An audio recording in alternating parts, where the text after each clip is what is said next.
When Maya Rodriguez knocked on a stranger's door at 2 a.m. with a broken down car and a dying phone, she had no idea she was about to step into the world of Lorenzo Salvatore, a man whose empire was built on blood, secrets, and her father's betrayal. What starts as a desperate plea for help becomes a dangerous trap when she discovers the debt she never knew she owed. One knock, one night, one choice that changes everything. If you're hooked already, stay with me until the end. Hit that like button and comment what city you're watching from so I can see how far Maya's story travels. Now, let's begin.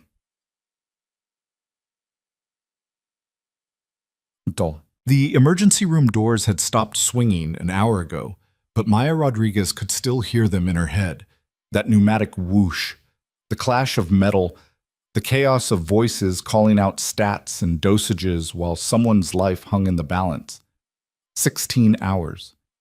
That's how long her shift had been. 16 hours of blood and beeping monitors and families crying in waiting rooms that smelled like industrial cleaner and fear. Her scrub stuck to her skin as she pushed through the hospital's back entrance into the October night. The cold hit her like a slap, sharp enough to make her gasp, but not sharp enough to clear the fog from her brain. She fumbled for her keys, hands shaking, not from the cold, but from exhaustion so deep it lived in her bones now. The parking lot stretched out before her, mostly empty except for a handful of cars belonging to the night shift that was just beginning. Her ancient Honda sat in the far corner under a flickering streetlight, looking as tired as she felt. Maya had owned that car for 8 years. It had survived 2 accidents, 3 winters, and more repair bills than she could count. She patted the hood like you'd pat an old dog. "Just get me home," she whispered. "That's all I need." The engine turned over once, twice. On the third try, it made a sound like something dying, a grinding metallic scream that echoed across the parking lot. Then nothing, not even a click.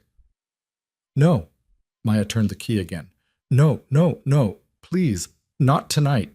She tried 5 more times, pumping the gas pedal the way her father had taught her years ago, before everything fell apart. Before he disappeared. Before her life became a constant balance between paying rent and keeping food in the refrigerator for Emma, her daughter. Emma was with Mrs. Chen next door, had been since yesterday morning when Maya's shift started. The woman was kind, never charged much, but Maya hated asking. Hated being the mom who couldn't afford real childcare, who worked herself half to death just to stay broke. She pulled out her phone. 2:47 a.m. Battery at 4%. The AAA app wouldn't load. Maya sat there watching that little spinning circle, willing it to connect, knowing it wouldn't. When her phone finally died in her hands, she pressed her forehead against the steering wheel and let out a sound somewhere between a laugh and a sob. The nearest gas station was 3 miles back the way she'd come. The hospital sat on the edge of town where the nice neighborhoods began, surrounded by houses with manicured lawns and security systems.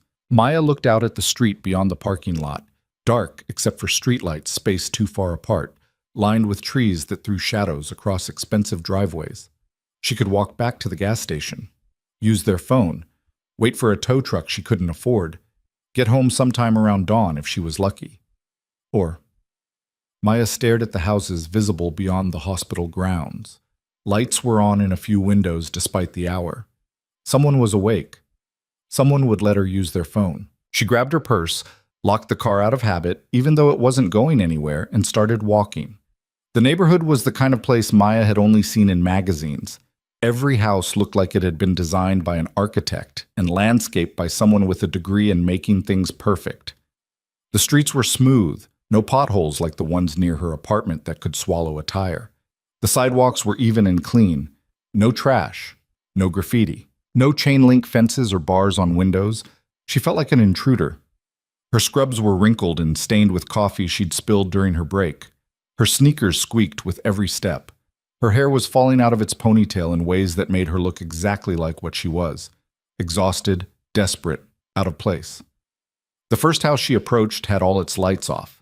So did the second. The third had a porch light on, but when Maya got closer, she saw a security camera pointed straight at the walkway and lost her nerve. She kept walking, her feet starting to ache, her breath coming out in white clouds that disappeared into the dark. The street curved and the houses got bigger. set back farther from the road. The kind of places where people had wine cellars and home theaters and problems she couldn't imagine. That's when she saw it. The house at the end of the cul-de-sac was different from the others. Not bigger, actually smaller, though that was relative. Everything here was massive, but this one had walls around it, real walls, not just decorative ones. 10 feet high, dark stone, topped with what looked like wrought iron. The gate was solid metal, closed, but there were lights on inside, visible over the wall, golden light spilling from windows on the second floor. Someone was awake. Maya stood at the gate, her hand hovering over the intercom button. She could still turn around, walk back, find another house. But her feet hurt and her brain was too tired to make good decisions anymore, and those lights looked warm in a way that made her chest ache. She pressed the button. Nothing happened for long enough that she started to turn away.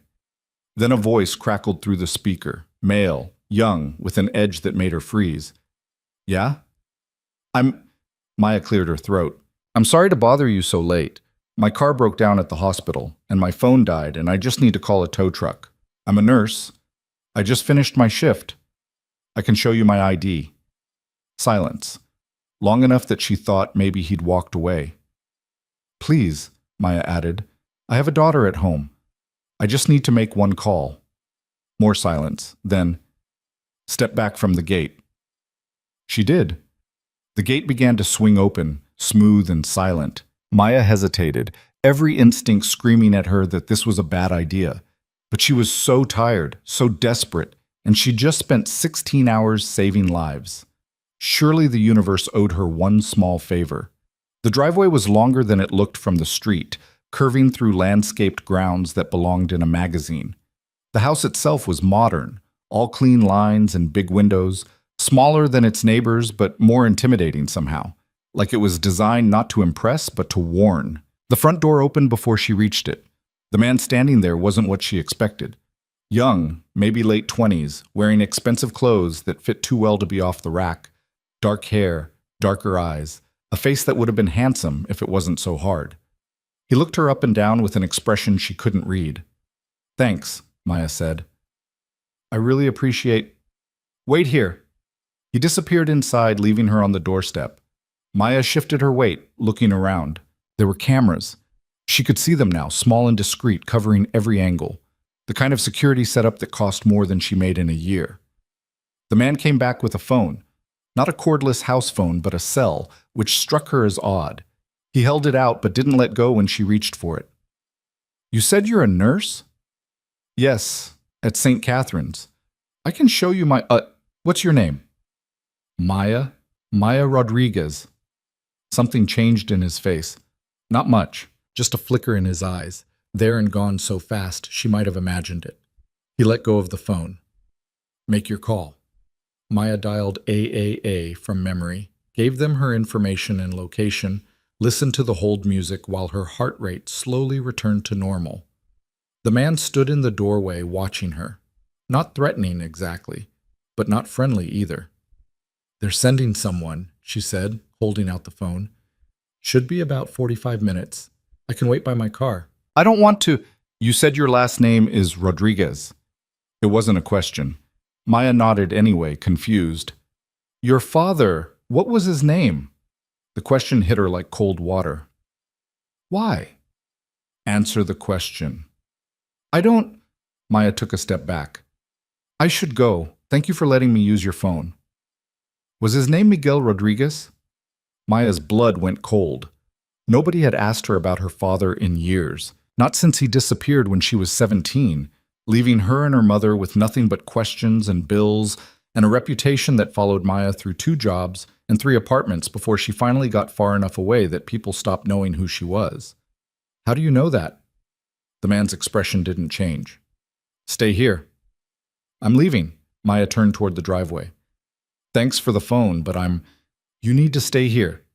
Something in his voice made her freeze. Not a threat. Worse. A warning. "Why?" He didn't answer, just pulled out his own phone and made a call, speaking in a language Maya didn't understand. Italian, maybe? His voice was quiet, but urgent. When he hung up, he looked at her differently, like she'd transformed from a stranger into something else. something that mattered. Come inside. I'm not going anywhere until you tell me what's happening. Maya Rodriguez. He said her name slowly, like he was testing it. Daughter of Miguel Rodriguez. You really don't know, do you? Know what? Who your father was, what he did, what you are. I'm a nurse with a broken-down car who needs to get home to her daughter, Maya said, her voice shaking. That's what I am. No. The man stepped aside, gesturing into the house. You're collateral, and you need to come inside before someone else figures out you're here. Maya ran. She didn't think about it, didn't plan it. Her body just moved, spinning away from the door and sprinting down the driveway. Her sneakers slapped against the pavement. Her breath came in gasps. Behind her, she heard him swear, heard footsteps following. She made it halfway to the gate before two more men appeared from the shadows near the wall. Big men. The kind who looked like they broke things professionally. Maya skidded to a stop, her heart hammering so hard she could feel it in her throat. Don't touch her. The voice came from behind her, not the young man from the door. This one was different, deeper, older, with an accent that turned every word into something dangerous. Maya turned. The man walking down the driveway was tall and built like violence was a language he spoke fluently. Mid-30s, maybe. Dark hair going gray at the temples. Wearing a suit that probably cost more than her car was worth when it was new. But it was his eyes that stopped her breath, cold and calculating. The kind of eyes that saw everything and gave away nothing. He looked at her the way a scientist looks at a specimen. Miss Rodriguez. He stopped a few feet away, close enough that she could smell his cologne. Expensive, subtle, wrong for the situation. My name is Lorenzo Salvatore. I believe we have a great deal to discuss. I don't know you, Maya said. I don't know what you want. I just need to go home. Home to Emma. Lorenzo's expression didn't change. Your daughter, 5 years old, stays with Mrs. Chen when you work nights. Lives in apartment 4C at the Riverside Complex on Maple Street. Maya's knees went weak. How do you?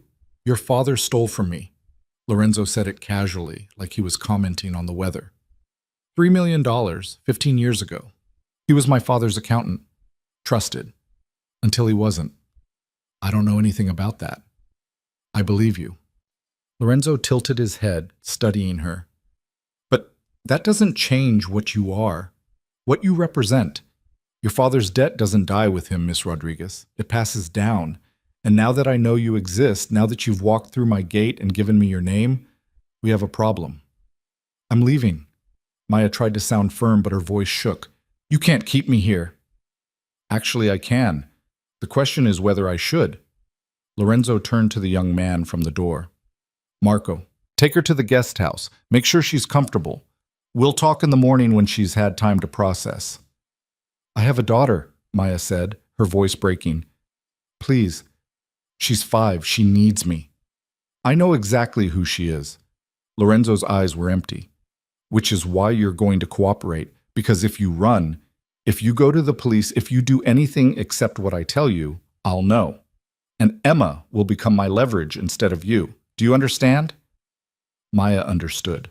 She understood that she'd knocked on the wrong door, that her father's past had finally caught up with her, that sometimes the universe didn't owe you favors.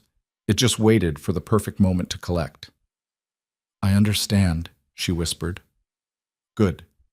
Lorenzo nodded to Marco. Take her, gently. She's had a difficult night. Marco moved toward her. Maya didn't fight. What was the point? They knew where Emma was. They knew everything. Her legs barely held her as Marco guided her back up the driveway, past the house, toward a smaller building she hadn't noticed before. The guest house was nicer than anywhere Maya had ever lived. Hardwood floors, expensive furniture, a bedroom with a bed that looked like a cloud. Marco showed her how to work the lights and the thermostat, told her the kitchen was stocked, said someone would bring her clothes in the morning. The door locks from the inside, he said, but don't try to leave. There are guards and cameras. What happens now? Maya asked. Marco's expression softened slightly. Lorenzo will decide. Get some sleep. You look like you need it. He left. Maya heard the lock click from outside, despite what he'd said about it working from the inside. She stood in the middle of the beautiful room, still wearing her stained scrubs, and tried to remember how to breathe. Her phone was dead. Her car was broken. Her daughter was 3 miles away with a neighbor who probably thought Maya was still at work. And she was trapped in a guest house owned by a man who thought she owed him $3 million for sins her father committed before she was old enough to understand what money meant. Maya walked to the window. The grounds were dark except for security lights along the wall. She could see the cameras now everywhere watching. The gate at the end of the driveway was closed, locked. Even if she could get past the guards, where would she run? They knew where Emma was. She pressed her forehead against the glass, her reflection staring back at her, exhausted, scared, alone. "What did you do, Dad?" she whispered to the ghost of a man she barely remembered. "What did you do?" Morning came too early and too bright. Maya woke to sunlight streaming through curtains she didn't remember closing, disoriented and aching. For a moment she thought maybe it had all been a nightmare. Then she saw her scrubs folded on a chair she didn't own, in a room she'd never seen before, and reality crashed back. Someone had been in here while she slept. The thought made her skin crawl. There were clothes laid out on the dresser, jeans, a sweater, underwear still in the package, all in her size. Maya changed mechanically, her mind working through scenarios and finding no good answers. Every option led back to Emma. As long as they had that leverage, she was trapped. A knock on the door made her jump. "Miss Rodriguez?" A woman's voice, older, with an accent Maya couldn't place. "I've brought breakfast." The door opened before Maya could respond. The woman who entered was short and round, maybe 60, wearing an apron and carrying a tray that smelled like coffee and something baked. She set it on the table by the window, smiled at Maya like this was all perfectly normal. "Mr. Salvatore says to eat. He'll see you in an hour." "I need to call my daughter," Maya said. "Please, she must be so scared." "Mr. Salvatore will explain everything." The woman's smile didn't waver. "Eat. You'll feel better." She left. Maya stared at the food, eggs, toast, fruit, coffee in a real ceramic mug. Her stomach growled despite everything. She couldn't remember the last time she'd eaten. The hospital cafeteria, maybe. 16 hours ago. She ate. Hated herself for eating, but she ate. Exactly 1 hour later, Marco appeared. "He's ready for you." Maya followed him back to the main house, through a side entrance she hadn't seen in the dark. The interior was like the outside, modern, expensive, cold. Everything looked like it belonged in a museum. Nothing looked lived in. Lorenzo's office was on the second floor, all windows and dark wood and leather furniture that probably cost more than her college education. He sat behind a desk that looked carved from a single piece of stone, reading something on a tablet. He didn't look up when she entered. "Sit." Maya sat. Marco left, closing the door behind him. "Your daughter is fine," Lorenzo said, still not looking at her. "I called Mrs. Chen this morning. Told her you had a family emergency out of town, that you'd be gone a few days. Paid her for the week. Emma thinks you're helping a sick relative." "You had no right." "I had every right." Lorenzo set down the tablet and finally looked at her. In daylight, he was even more intimidating. "Your father stole $3 million from my family. He destroyed evidence, manipulated accounts, and disappeared before my father could make an example of him. Do you know what my father did to people who stole from him, Miss Rodriguez?" Maya shook her head. "He made them understand the cost of betrayal, usually by taking something they loved, a finger, an eye, a child." Lorenzo's voice was flat. "My father was not a good man, but he was consistent, fair in his own way. If someone owed him money, he collected. If they couldn't pay, he took equivalent value." "I can't give you $3 million, Maya said. "I work as a nurse. I live paycheck to paycheck. Even if I wanted to pay my father's debt, I couldn't." "I know." Lorenzo leaned back in his chair. "I've had people looking into you since Marco called me last night. Single mother, no savings. Student loans you'll be paying until you're 50. You wear the same scrubs rotation every week. You haven't bought new shoes in 2 years. Your car is worth maybe $500 if someone was feeling generous." The casual invasion of her privacy made Maya's skin crawl. "Then let me go. I can't give you what I don't have." "No, but you can give me something else." "I'm not—" Maya stood up. "If you think I'm going to, sit down." Lorenzo didn't raise his voice, but something in his tone made her legs give out. I don't want sex, Miss Rodriguez. I want compliance. What does that mean? It means you stay here. You do what I tell you. You become visible in ways that matter. Lorenzo picked up his tablet again, swiped through something. My world has rules. Debts must be paid. But the payment doesn't have to be money. Your father took from me. Now I take from him. You're Miguel Rodriguez's daughter, living under my roof, under my control. That sends a message. I'm not a message, Maya said. I'm a person. You're collateral. The sooner you accept that, the easier this will be. Lorenzo's eyes were empty. You'll live here, comfortably. You'll attend certain events with me. You'll be seen. People will know that Lorenzo Salvatore doesn't forgive debts, doesn't forget betrayals. And when enough time has passed, when the message is clear, you'll be free to go. How long? As long as it takes. My daughter will be fine. Better than fine. I'll make sure she has everything she needs. Better schools, better childcare. Mrs. Chen will be paid well to care for her when you can't. Lorenzo set down the tablet. This isn't a negotiation, Miss Rodriguez. This is me explaining your new reality. You can accept it gracefully or you can fight. Either way, the outcome is the same. Maya felt tears burning behind her eyes but refused to let them fall. You're a monster. Yes, Lorenzo said simply. I am, but I'm a monster who keeps his word. Do what I ask, 'cause no trouble, and your daughter will never know you were anything but a good mother who worked hard to give her a better life. Refuse, and I'll make sure Emma learns exactly who her grandfather was, what blood runs in her veins, how her mother tried to run from debts that can never be escaped. She's 5 years old. Then she has time to learn. Lorenzo stood, walking to the window. I don't enjoy this, Miss Rodriguez. I don't enjoy threatening children or forcing women into compliance. But I live in a world built on reputation. If word gets out that Miguel Rodriguez's daughter walked away from his debt, every two-bit criminal from here to Miami will think they can do the same. I can't allow that. So I'm an example. You're a reminder that debts are paid, always. Lorenzo turned back to face her. Make your choice, Miss Rodriguez. The easy way or the hard way. But choose quickly. I have a business to run and you're taking up time I don't have. Maya thought about Emma, about her daughter's smile, her laugh, the way she said mommy, like it was the best word in the world. She thought about the life she'd fought to build from nothing, the years of school and work and sacrifice to become someone her daughter could be proud of.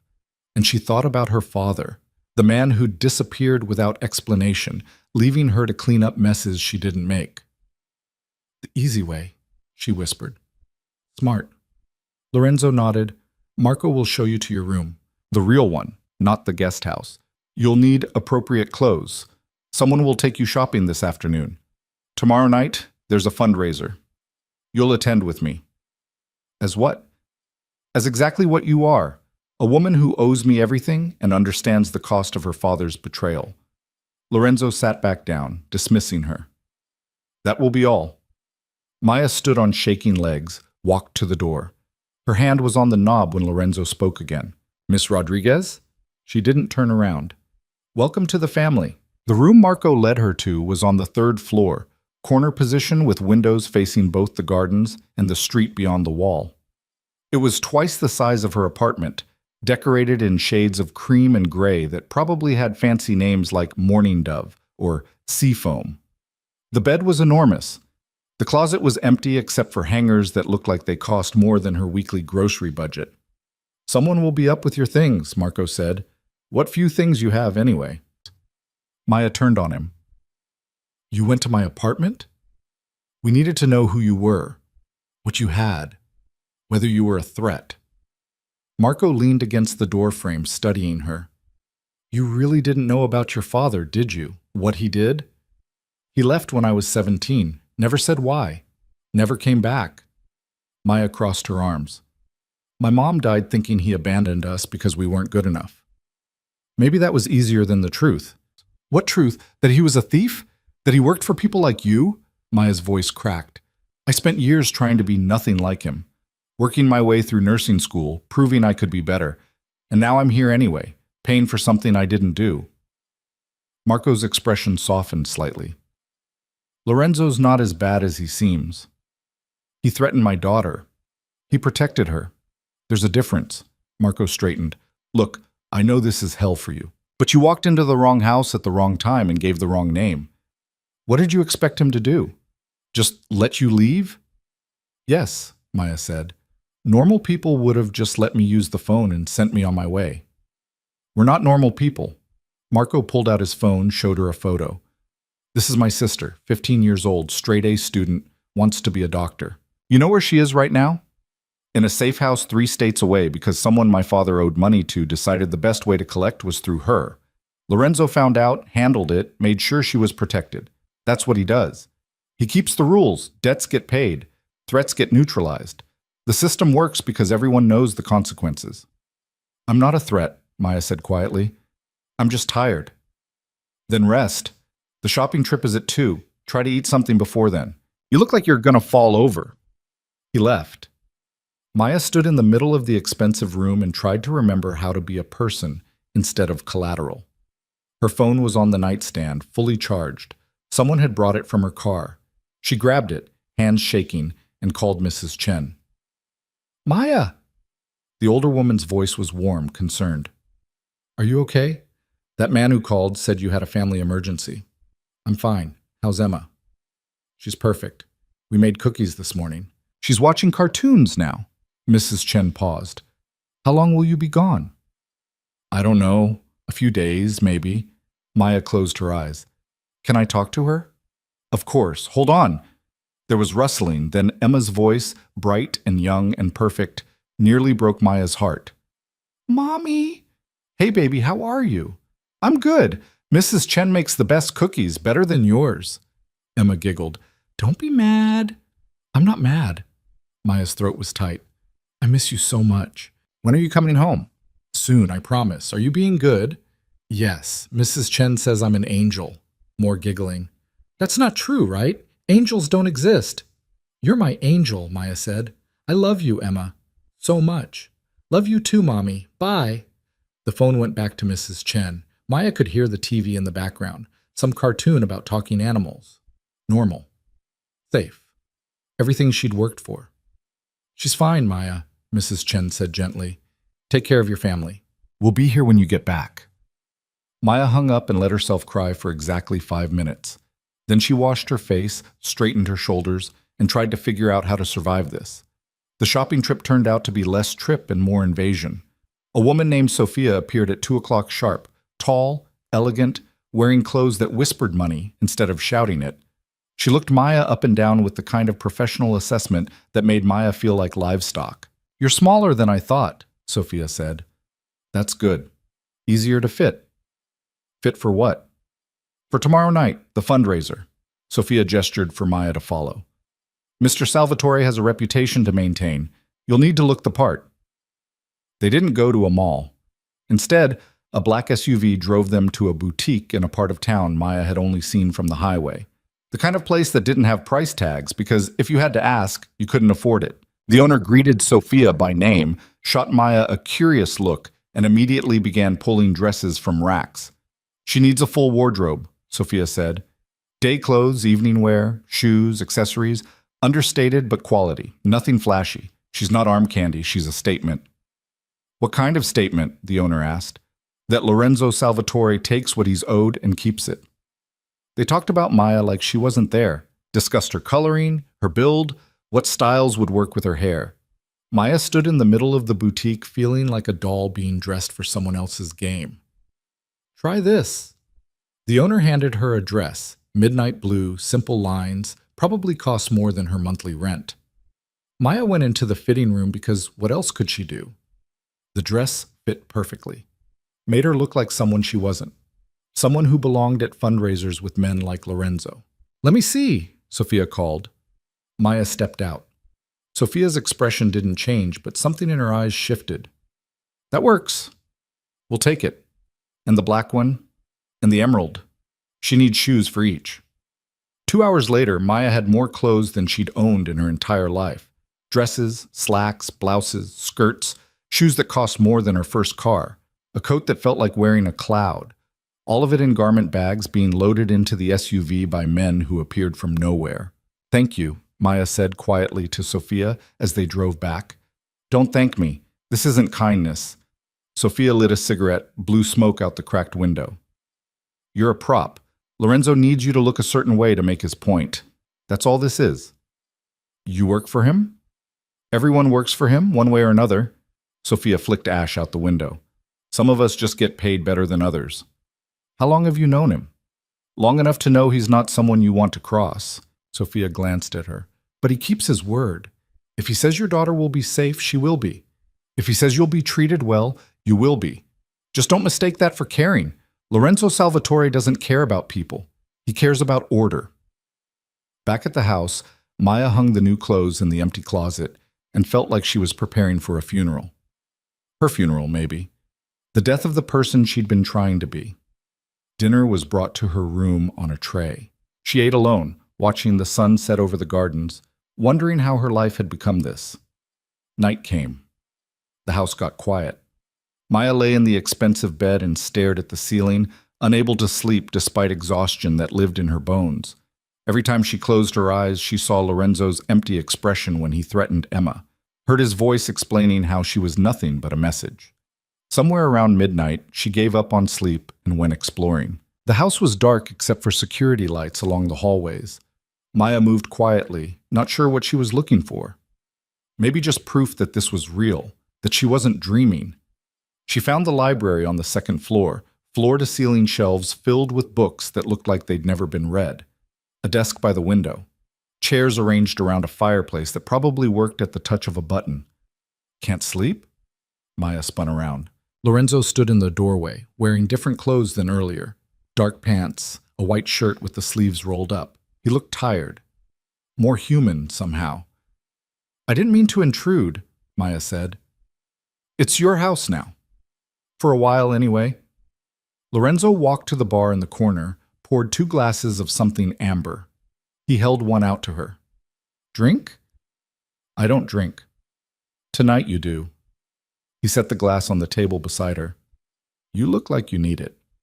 Maya stared at the glass. "Is this the part where you poison me? If I wanted you dead, you'd be dead." Lorenzo sat in one of the chairs, sipped his own drink. "This is the part where I explain the rules so tomorrow doesn't become a disaster." "I thought you already explained them. I'm collateral. A message. Property." "Your insurance," Lorenzo corrected. "There's a difference. Tomorrow night people will see you with me. They'll know who you are, whose daughter you are. They'll understand that I don't forgive debts, but they'll also see how I treat you. With respect, care even. That sends a different message." "What message?" "That I'm civilized, that I follow the old rules, not the new ones." Lorenzo swirled his drink. "My father would have killed you, cut off your fingers and mailed them to addresses where your father might see. Made an example that ended in blood. I don't work that way." "How generous," Maya said bitterly. "It is, actually, in this world." Lorenzo looked at her over the rim of his glass. "You think I'm a monster. You're right. But I'm a monster with rules. I don't hurt children. I don't rape. I don't kill unless there's no other option. That might not sound like much to you, but in my world, it's everything." Maya picked up the glass, took a small sip. The liquor burned going down, but warmed her chest. "Why are you telling me this?" "Because tomorrow you'll meet people who aren't like me. People who'd see you as an opportunity. Fresh meat. Someone they could use against me." Lorenzo's eyes were hard. "You need to understand what you're walking into. These aren't charity galas with nice people writing checks. These are wolves pretending to be civilized for a few hours. And you'll be standing next to me, representing something they all understand." "Debt," Maya whispered. "Consequence." Lorenzo finished his drink, set down the glass. "Your father didn't just steal money, Miss Rodriguez. He stole trust, reputation. He made my father look weak. Do you know what happens to weak men in my world?" Maya shook her head. "They die, usually badly." Lorenzo stood, walked to the window. "My father died 6 months after your father disappeared. Heart attack, officially. But the stress of looking weak, of having people question whether he could control his own organization, that killed him as surely as a bullet. I inherited an empire that was fracturing. Took me 5 years to rebuild it. 5 years of proving I was stronger than he was, more ruthless, more reliable. I'm sorry for your loss, Maya said, though she wasn't sure she meant it. Don't be. He was a bastard. Lorenzo turned back to face her. But he was my bastard. And your father helped kill him, so yes, you're collateral. Yes, you're a message. But you're also the only reason I'm not doing to you what my father would have done. Consider that a gift. Some gift. It's the only one you're going to get. Lorenzo moved toward the door. Get some sleep. Tomorrow's going to be difficult. Try not to embarrass me. Wait, Maya stood. Can I see Emma? Before the fundraiser? No. Please. Just for an hour. I need to know she's really okay. Lorenzo paused in the doorway, his back to her. For a long moment he didn't speak. Then, you see her. You'll want to run. Take her and disappear. I can't allow that. I won't run, Maya said. I promise. Your promises mean nothing to me. Lorenzo looked back at her. But I'll make you a deal. Tomorrow night, you do exactly what I say. You smile when you're supposed to smile. You stay by my side. You don't cause problems. Do that, and Sunday you can see Emma. 1 hour, supervised. It wasn't enough. It would never be enough. But it was something. Deal, Maya said. Lorenzo nodded once and left. Maya stood in the library until she heard his footsteps fade, then drank the rest of the liquor in one burning gulp. Morning came too fast. Sophia appeared at 8 with breakfast and instructions. Hair and makeup at 4, dress at 6, car leaves at 7. She set the tray down, handed Maya a small box. Wear these tonight. Inside were earrings, diamonds, real ones, worth more than Maya made in 6 months. She stared at them like they might bite. I can't wear these. You can and you will. Sophia sat on the edge of the bed. Listen to me. Tonight's going to be hell. Rich people pretending to care about whatever cause Lorenzo's supporting this month. Everyone will be watching you, judging, trying to figure out who you are and what you mean. Your job is to be invisible, except when you're not. That makes no sense. It means you stand next to Lorenzo, you look beautiful, you don't speak unless spoken to, and when you do speak, you're polite and forgettable. You're decoration with a purpose, a reminder, nothing more. I'm a person, Maya said quietly. Not tonight, you're not. Tonight, you're whatever Lorenzo needs you to be. Sophia stood. I know that's hard to hear, but it's the truth. Accept it now or spend the night miserable. Your choice. She left. Maya ate breakfast without tasting it, showered in the marble bathroom, and tried to remember who she'd been 3 days ago. A nurse, a mother, someone who saved lives and came home tired but satisfied. That person felt like a stranger now. The afternoon crawled by. At 4, a team appeared. Makeup artist, hairstylist. Someone whose entire job seemed to be making sure Maya's nails looked perfect. They worked on her like she was a canvas, transforming her into someone else, someone glossy and polished and expensive looking. At 6, Sophia helped her into the midnight blue dress. It fit like it had been made for her, probably had been, based on how quickly the boutique had done alterations. The shoes were torture devices disguised as fashion. The earrings caught the light every time she moved. You look perfect, Sophia said, circling her. Exactly right. Not too flashy, not too plain. You look like you belong. Maya stared at her reflection and saw a stranger. At 7, Marco knocked on the door. Car's ready. The SUV was waiting in the circular driveway. Lorenzo stood beside it, wearing a tuxedo that probably cost more than her nursing degree. He looked at Maya for a long moment, expression unreadable. You clean up well, he said finally. Thanks. I think. He opened the door for her. Maya climbed in, the dress rustling around her legs. Lorenzo slid in beside her, close enough that she could smell his cologne. The driver pulled away from the house, heading toward downtown. Remember what I said, Lorenzo told her. Stay close. Don't wander. If someone asks about your father, you don't know anything. You're just someone I'm seeing. Nothing serious. Understand? I understand that I'm a prop. You're a statement. Lorenzo adjusted his cufflinks. There's a difference. The fundraiser was at the city's most expensive hotel, in a ballroom that looked like something from a movie. Chandeliers dripped crystal. The floors were marble. Everything gleamed. People in tuxedos and gowns clustered in groups, holding champagne flutes, laughing at jokes that probably weren't funny. Lorenzo's hand settled on Maya's lower back as they entered, possessive, claiming. She fought the urge to pull away. "Smile," he murmured. "You're supposed to be enjoying yourself." Maya smiled. It felt like her face might crack. They moved through the crowd slowly. People approached Lorenzo with the kind of deference that made Maya's skin crawl. Business associates, politicians, people who looked respectable but had the same cold eyes as Lorenzo. Each one looked at Maya with curiosity, assessment, calculation. Lorenzo. A man appeared in front of them, older, silver-haired, wearing a smile that didn't reach his eyes. "Good to see you. And who's this lovely creature?" "Maya Rodriguez," Lorenzo said casually.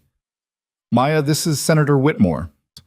The senator's expression flickered, just for a second, but Maya saw it. Recognition, surprise, something darker. "Rodriguez," the senator repeated. "Any relation to Miguel Rodriguez?" "My father," Maya said, keeping her voice steady. "Interesting." The senator's smile widened. "Very interesting. I didn't realize he had family still in the area." "He didn't," Lorenzo said smoothly. "Maya and I reconnected recently. Small world." The lie was so smooth, so casual, that Maya almost believed it herself. The senator nodded, looked between them, and something passed across his face that made Maya's stomach turn. "Of course. Well, enjoy the evening." He moved away, already pulling out his phone. "That was a mistake," Maya whispered. "He knows." "He's supposed to know." Lorenzo guided her toward the bar. "By tomorrow morning, everyone will know. That's the point." They got drinks. Champagne for Maya, scotch for Lorenzo. She held the glass like a shield, sipping slowly, trying to look like she belonged. People kept approaching. Each conversation was a variation of the same theme. Polite greetings, subtle questions, eyes that saw too much. Halfway through the night, Maya excused herself to find the bathroom. Lorenzo tensed. "I'll be right back," she promised. "Marco will go with you." "I don't need an escort to pee." "Yes, you do." Lorenzo nodded to Marco, who appeared from somewhere in the crowd. "Stay with her." The bathroom was on the second floor, marble and mirrors and luxury soaps. Maya locked herself in a stall and tried to breathe. Her feet hurt. Her face hurt from smiling. Everything hurt. When she came out, a woman was washing her hands at the sink, older, maybe 50, wearing emeralds that probably cost more than Maya's life. She looked at Maya in the mirror, smiled. "You must be her," the woman said. "Miguel's daughter." Maya's blood went cold. It's all over the room. Lorenzo Salvatore showing up with Miguel Rodriguez's daughter on his arm, making a statement. The woman dried her hands, turned to face Maya directly. "Do you know what your father did?" "I know he stole money." "He did more than that, honey. He stole evidence. Files that could have brought down half the families in this city. Then he disappeared, left everyone wondering what he'd done with it, whether he'd made copies, whether someday it would all come out." The woman stepped closer. "People have been looking for those files for 15 years, looking for your father. And now here you are." "I don't have any files," Maya said. "I don't know anything." "Maybe. Maybe not." The woman smiled. "But Lorenzo's smart. He knows that even if you don't have the files, your existence is valuable. A reminder that debts don't disappear. That consequences are real." She headed for the door, paused. "Be careful, honey. You're playing a game you don't understand with people who've been playing it their whole lives." She left. Maya stood in the bathroom, shaking, until Marco knocked on the door. "You okay in there?" "Fine," Maya called. "Just a minute." She splashed cold water on her face, fixed her makeup, and tried to remember how to pretend everything was fine. The rest of the night blurred together, more conversations, more eyes watching her, a dinner she couldn't taste. Lorenzo's hand on her back, her elbow, claiming her in ways that made her feel like property. Finally, mercifully, it ended. They said their goodbyes, walked to the car, drove home in silence. Maya's feet were bleeding from the shoes, her face felt stiff from smiling. She was so tired she could barely think. "You did well," Lorenzo said as they pulled up to the house. "I survived. That's not the same thing." In my world, it is. He got out, came around to open her door. Sunday. 1 hour with Emma. You earned it. Maya climbed out, every muscle aching. Thank you. Don't thank me yet. The hard part's just beginning. He walked her to the door, disappeared into his office. Maya climbed the stairs to her room, stripped off the dress, threw the torture device shoes across the room. She stood in the shower until the hot water ran cold, trying to wash off the feeling of being displayed like merchandise. When she finally crawled into bed, her phone buzzed. A text from an unknown number. Your father died protecting those files. Don't let his sacrifice be for nothing. Maya stared at the message until her eyes blurred. Then she deleted it, turned off her phone, and tried to sleep. But sleep wouldn't come, because now she knew. This wasn't just about her father's debt. It was about something bigger, something that had gotten him killed and might kill her too if she wasn't careful. And somewhere in this house, Lorenzo Salvatore knew exactly what that was. Sunday morning arrived with rain hammering against the windows and Maya's heart hammering against her ribs. Today she'd see Emma. 1 hour. Supervised. It wasn't enough, but it was everything. She dressed carefully in jeans and a sweater from her new wardrobe, braided her hair the way Emma liked it, tried to look like a mother instead of whatever she'd become. When she came downstairs, Lorenzo was waiting in the foyer wearing casual clothes that probably cost more than most people's monthly salary. Ready? He asked. You're coming? I'm always coming. That's what supervised means. Lorenzo opened the door. Marco's driving. We'll pick up Emma from Mrs. Chen's, take her to the park, 1 hour, then back. The drive to her apartment felt surreal. Maya watched familiar streets pass by the window, places she'd lived her whole life, now seen from inside a luxury SUV with armed guards and a crime boss sitting beside her. When they pulled up outside the Riverside complex, she felt like she was visiting her own past. Mrs. Chen answered the door with Emma bouncing beside her, already wearing her coat. Mommy! Emma launched herself at Maya, who caught her and held on too tight, breathing in the smell of strawberry shampoo and childhood. Hey, baby, I missed you so much. I missed you more. Emma pulled back, grinning. Then she saw Lorenzo standing behind Maya. Her smile faltered. Who's that? This is Mr. Salvatore, Maya said carefully. He's a friend. He's going to come to the park with us. Why? Because I asked him to. Maya set Emma down, took her hand. Is that okay? Emma studied Lorenzo with the brutal honesty of 5-year-olds. You're really tall. You're really observant, Lorenzo said. Something in his voice was different, softer. What's observant mean? It means you notice things. Oh. Emma seemed satisfied with this. Can we go now? I want to swing. The park was mostly empty because of the rain, just a few dedicated parents with kids who didn't care about getting wet. Marco stayed by the car, watching. Lorenzo followed Maya and Emma to the playground, keeping his distance, but always present. Emma ran straight for the swings. Maya pushed her, listening to her daughter's laughter, trying to memorize every second. This was real. This was what mattered. Everything else was just noise. Higher, Mommy, higher! Maya pushed harder. Emma squealed with delight, her feet reaching for the gray sky. She looks like you, Lorenzo said quietly. He'd moved closer, standing just outside the swing's arc. She looks like herself, Maya said. Stubborn like you too, I bet. Watch it. But there was no heat in Maya's voice. She was too focused on Emma, on making this hour count. After the swings came the slide, then the monkey bars where Emma hung upside down and made Maya's heart stop. Lorenzo stayed back, watching with an expression Maya couldn't read. Not quite soft, but not cold either. Something in between. Mr. Salvatore? Emma called from the top of the climbing structure. Can you catch me? Emma, no, Maya started, but Lorenzo was already moving, positioning himself below. Jump! Emma jumped without hesitation, the way kids do when they haven't learned fear yet. Lorenzo caught her easily, set her down gently. Emma grinned up at him. You're strong. You're brave, Lorenzo said. Maybe too brave. Mommy says being brave is good. Your mommy's right. Lorenzo glanced at Maya. About a lot of things. The hour passed too fast. Emma showed Lorenzo how to pump on the swings, explained the complex rules of the imaginary game she was playing, asked questions about everything. Why was his car so big? Did he have kids? Did he like ice cream? Lorenzo answered each question with more patience than Maya expected, his responses careful but not condescending.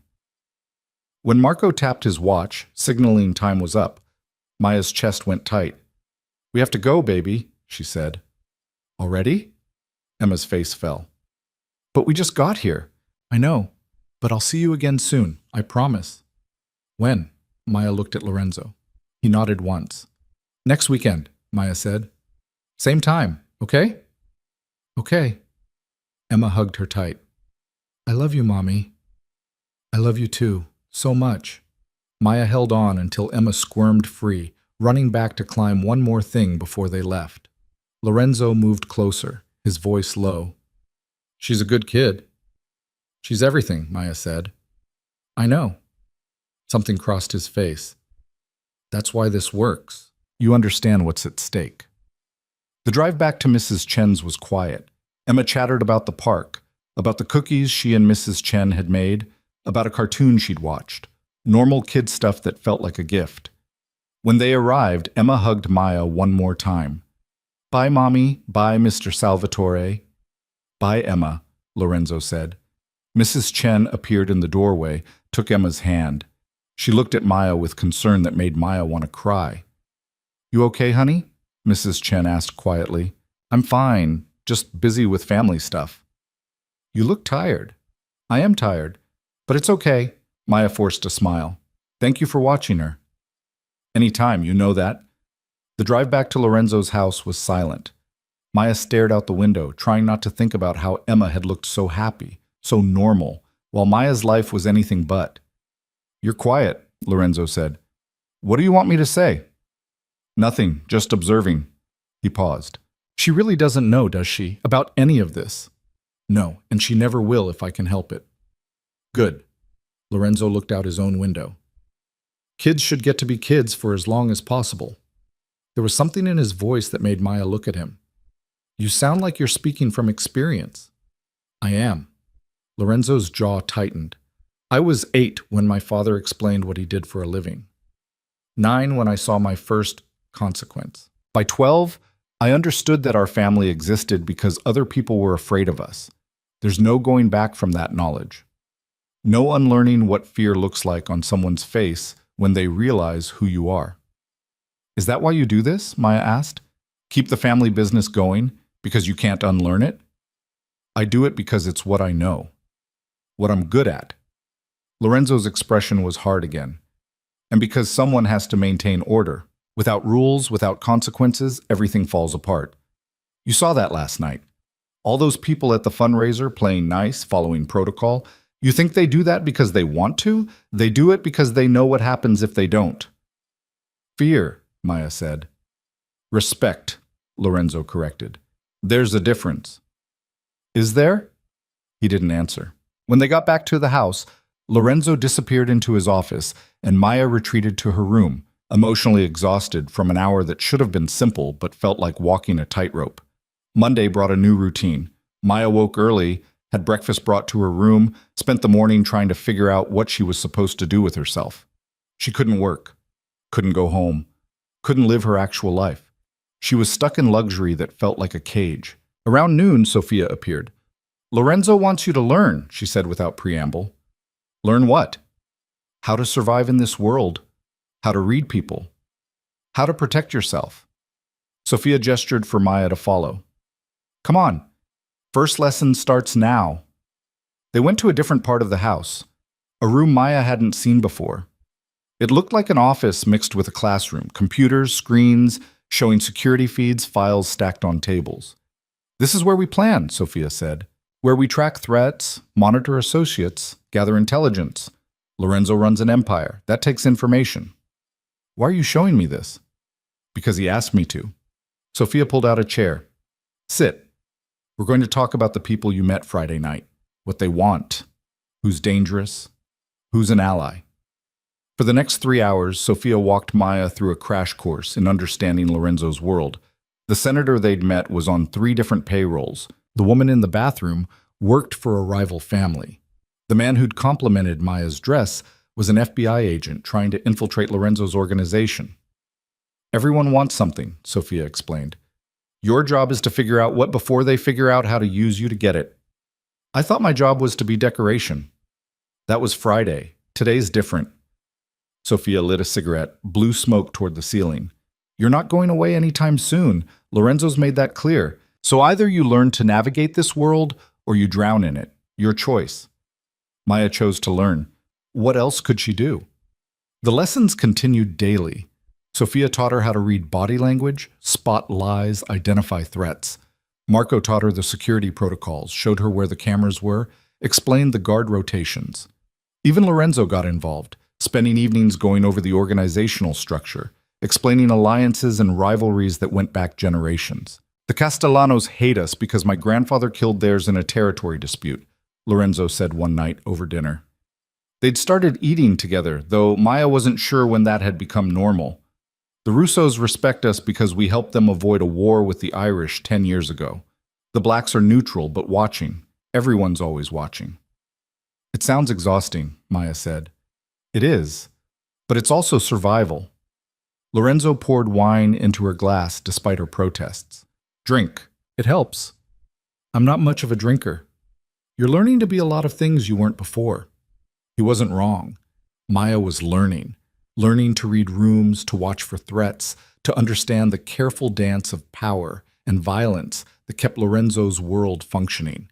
She was learning that everyone here had a role, a purpose, a reason for existing within the structure. And she was learning that Lorenzo was more than just a crime boss with empty eyes. Late one night, unable to sleep, Maya found him in the library again. He was reading actual books this time, not just files and reports. He looked up when she entered but didn't tell her to leave. What are you reading? She asked. History, specifically the fall of the Roman Empire. Lorenzo showed her the cover, trying to avoid repeating their mistakes. By running a criminal organization?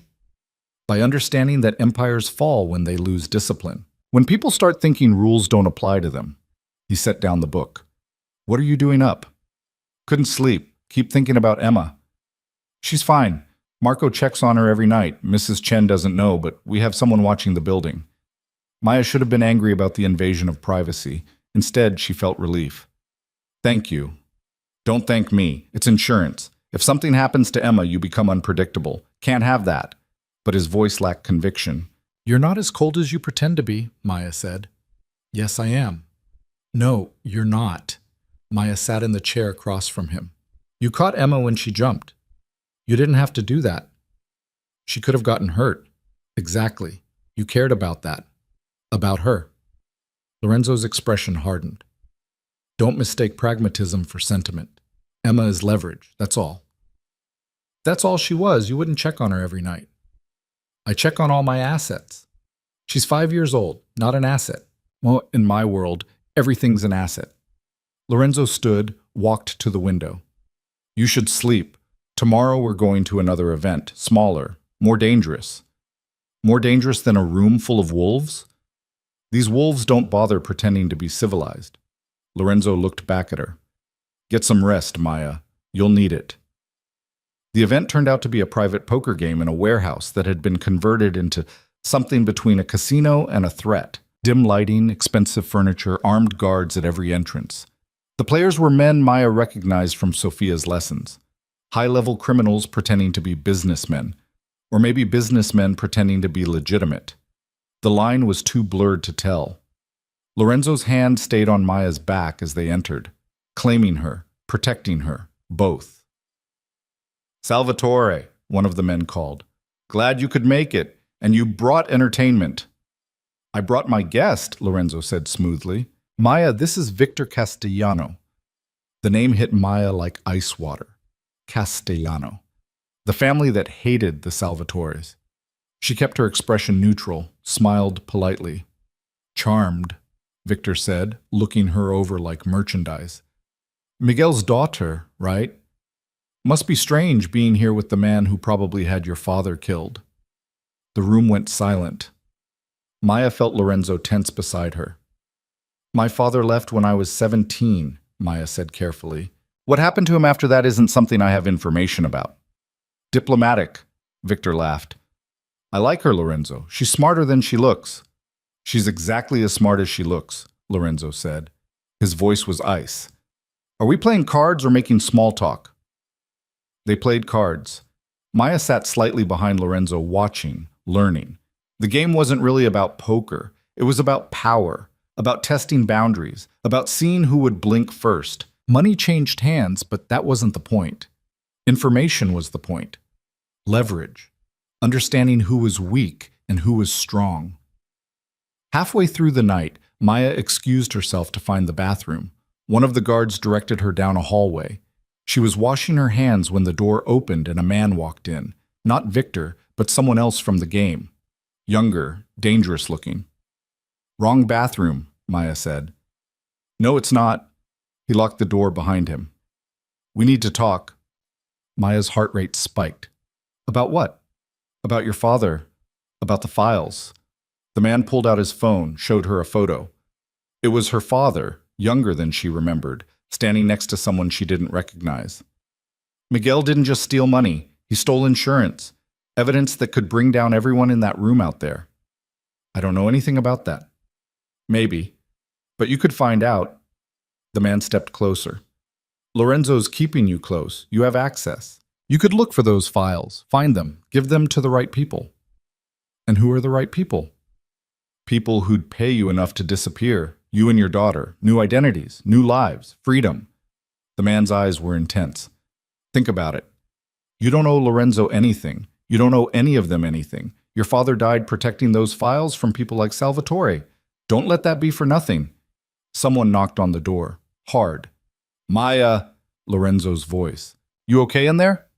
The man swore, unlocked the door, pushed past Lorenzo without a word. Lorenzo watched him go, then looked at Maya with eyes that saw everything. What did he say to you?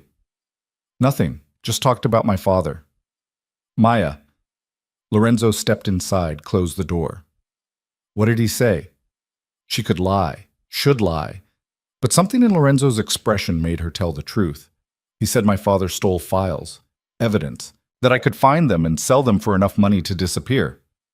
Lorenzo's jaw tightened. And what did you say? Nothing. You knocked before I could respond. Would you have said yes? Maya met his eyes. I don't know. For a long moment, Lorenzo just looked at her. Then he pulled out his phone, made a call. Marco, find out who sent Dimitri to talk to Maya. I want names by morning. He hung up. We're leaving. The game is over. For us, anyway. Lorenzo's hand found her back again, but this time it felt more protective than possessive. Stay close to me. Don't talk to anyone. We're walking out of here like nothing happened. They did. Maya kept her head up, her expression calm, while her heart raced. In the car, Lorenzo was silent until they were blocks away. They're going to come after you now, he said finally. Word will spread that you might know something about those files. Every family that has reason to fear what Miguel stole will want to get to you first. I don't know anything, Maya said. Doesn't matter. They think you might. That's enough. Lorenzo looked at her. I'm going to increase security. No more outings without full detail. No contact with anyone I haven't vetted. What about Emma? She's already protected, but I'll add more guards. Lorenzo ran a hand through his hair. This is exactly what I was afraid of. You're not just collateral anymore. You're a target. Because of my father. Because of what your father knew. Lorenzo's expression was grim. Those files he stole? They weren't just evidence of crimes. They were insurance policies. Proof that could destroy families, end empires, put half the people in that warehouse in prison for life. Miguel disappeared with them 15 years ago. Everyone assumed he was dead, the files destroyed, but if they still exist, everyone wants them, Maya finished. Everyone needs to make sure they never surface. Lorenzo looked out the window. Including me. The words hung between them. Maya understood what he wasn't saying. If those files existed, if she knew where they were, she was valuable, but also expendable. The moment she gave up that information, she had no more leverage. I really don't know where they are, she said quietly. I believe you, but I might be the only one who does. Back at the house, Lorenzo's phone started ringing. He answered, listened, his expression growing darker. When? Pause. How many? Longer pause. Get everyone to safe positions. I'll be there in 20 minutes. He hung up, looked at Maya. Stay inside. Don't leave the house for any reason. What happened? The Russos just hit one of our warehouses. 3 men dead. Lorenzo was already moving toward the door.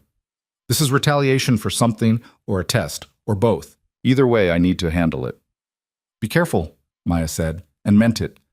Lorenzo paused, looked back at her with an expression she couldn't read. Lock your door. Marco's staying here with you. He left. Maya stood in the foyer listening to cars start, engines rev, the sound of armed men mobilizing for war. This was Lorenzo's real world, not fundraisers and poker games, but violence and death and consequences measured in blood. She went upstairs, locked her door like Lorenzo had said, and tried not to think about what he was doing, where he was, whether he'd come back. Hours passed. Maya couldn't sleep. She paced the room, checked her phone obsessively, even though there was no one to call. Around 3 a.m, she heard cars returning, voices, movement below. She went to the window, saw Lorenzo getting out of an SUV. Even from a distance, she could see blood on his shirt. He was moving stiffly, like something hurt. Marco appeared beside him, supporting his weight. Maya didn't think. She ran. Down the stairs, through the hallways, out the side door into the courtyard where they were standing. Lorenzo looked up when he saw her, surprise crossing his face.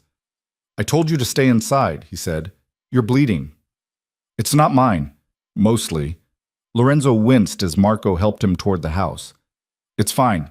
Just need to clean up. You need a hospital. Can't go to a hospital. They ask questions.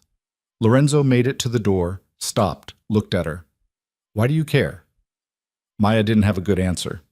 2 weeks ago, she'd thought he was a monster.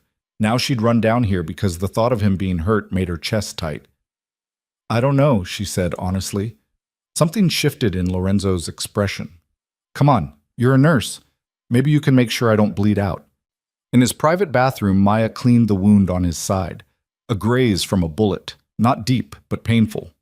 Lorenzo sat on the counter, shirtless, watching her work with an intensity that made her hands shake. You're good at this, he said. It's my job, was my job. Maya applied antiseptic. He hissed, but didn't pull away. What happened tonight? War. Small scale, but war nonetheless. Lorenzo's voice was tired. The Russos thought they could take advantage of perceived weakness. I corrected that assumption. By killing people. By defending what's mine. There's a difference. Maya finished bandaging the wound, stepped back. Lorenzo was still watching her with those eyes that saw too much. Thank you, he said quietly. You're welcome. Neither of them moved. The air between them felt charged, dangerous in a way that had nothing to do with bullets or blood. Maya should leave, should go back to her room, should remember that this man had threatened her daughter, trapped her, made her life into a cage. But he'd also protected Emma, taught Maya how to survive, caught her daughter when she jumped, been honest when lies would have been easier. Maya, Lorenzo said. His voice was different, raw. Don't, she whispered. Don't what? Don't make this complicated. It's already complicated. Lorenzo slid off the counter, moved closer. It's been complicated since you knocked on my door. You threatened my daughter. I protected her. I'm still protecting her. He was close enough now that Maya could feel the heat coming off him. I'm protecting you too, whether you want to admit it or not. By making me collateral? By keeping you alive in a world that wants to use you and discard you. Lorenzo's hand came up, almost touching her face, but not quite. I told myself this was just business, just debt and consequences. But you're making that hard to believe. Maya's heart was racing. This is a bad idea. Probably the worst I've had in years. Lorenzo's thumb brushed her cheek. Tell me to stop. She should. She absolutely should. But the words wouldn't come. Instead, she leaned into his touch, feeling something shift between them, something that had been building since that first night, growing through dinners and lessons and moments where he was more human than monster. The kiss started soft, questioning, giving her room to pull away. Maya didn't pull away. She kissed him back, tasting copper, an expensive scotch, and something darker. His hands found her waist, pulling her closer. She felt the bandage under her palm, remembered that he'd been shot tonight, that his world was violence and death. But right now, in this moment, he was just a man who kissed like he fought, intense, focused, all-consuming. When they finally broke apart, both breathing hard, Lorenzo rested his forehead against hers. "This changes things," he said. "I know. Are you okay with that?" Maya thought about Emma, about her life before, about everything she'd lost and everything she might be gaining. "I don't know. Ask me tomorrow." Lorenzo smiled, actually smiled. It transformed his face. "Tomorrow, then." He kissed her again, softer this time, then stepped back before things could go further. "Get some sleep, Maya. Real sleep, in your own bed." "What about you?" "I have calls to make, people to threaten, the usual." But his voice was lighter than she'd ever heard it. "Go." Maya went, climbed the stairs to her room, closed the door, leaned against it trying to process what had just happened. She'd kissed Lorenzo Salvatore, the man holding her prisoner, the man protecting her daughter, the monster who caught children when they jumped and read history books to avoid repeating mistakes. Her phone buzzed. A text from an unknown number. "Your father's files are in a safety deposit box at First National Bank. Box 447. Key is where he always kept important things. Find it before someone else does." Maya stared at the message until her eyes burned. Then she deleted it, turned off her phone, and tried to sleep. But sleep wouldn't come, because now she knew where the files were, and everyone else would be looking too. Morning came with Maya staring at her phone. The deleted message burned into her memory. Box 447. First National Bank. Key is where he always kept important things. The problem was, Maya had no idea where her father kept anything important. He'd disappeared when she was 17, left behind nothing but questions and an empty closet. She got dressed, went downstairs, found Lorenzo already in his office, despite the fact that he'd been shot 12 hours ago. He looked up when she entered, and something passed between them. Acknowledgement of last night, of the kiss, of everything that had shifted. "How's the wound?" Maya asked. "Hurts like hell. I'll live." Lorenzo gestured to the chair across from him. "We need to talk about what happened at the warehouse." "I thought we needed to talk about what happened in your bathroom." A ghost of a smile crossed his face. "That too, but business first." He pulled up something on his tablet, showed her photos that made her stomach turn.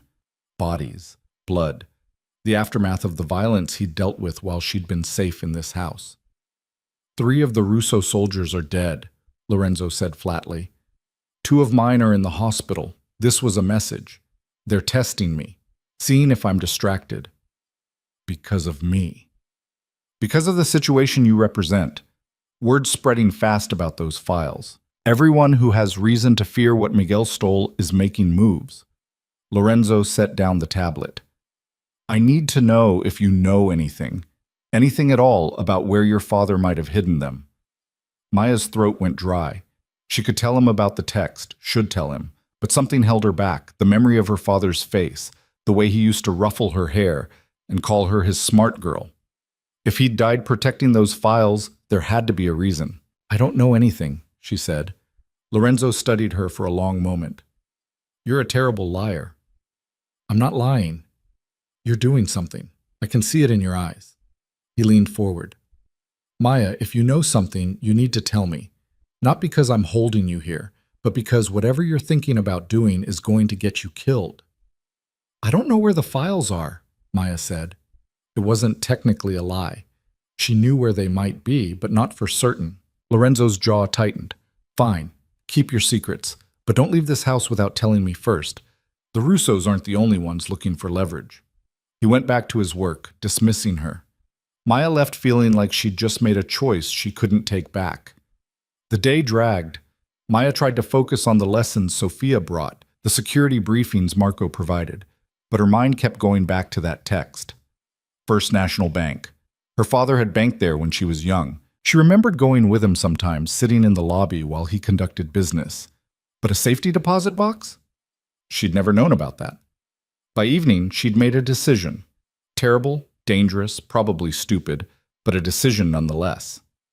She waited until Lorenzo was in a meeting with his advisors, until Marco was occupied with the guards, until the house had that particular quiet that meant everyone was busy. Then she slipped out through the kitchen entrance, past the gardens, to the section of wall she'd noticed had a blind spot between cameras.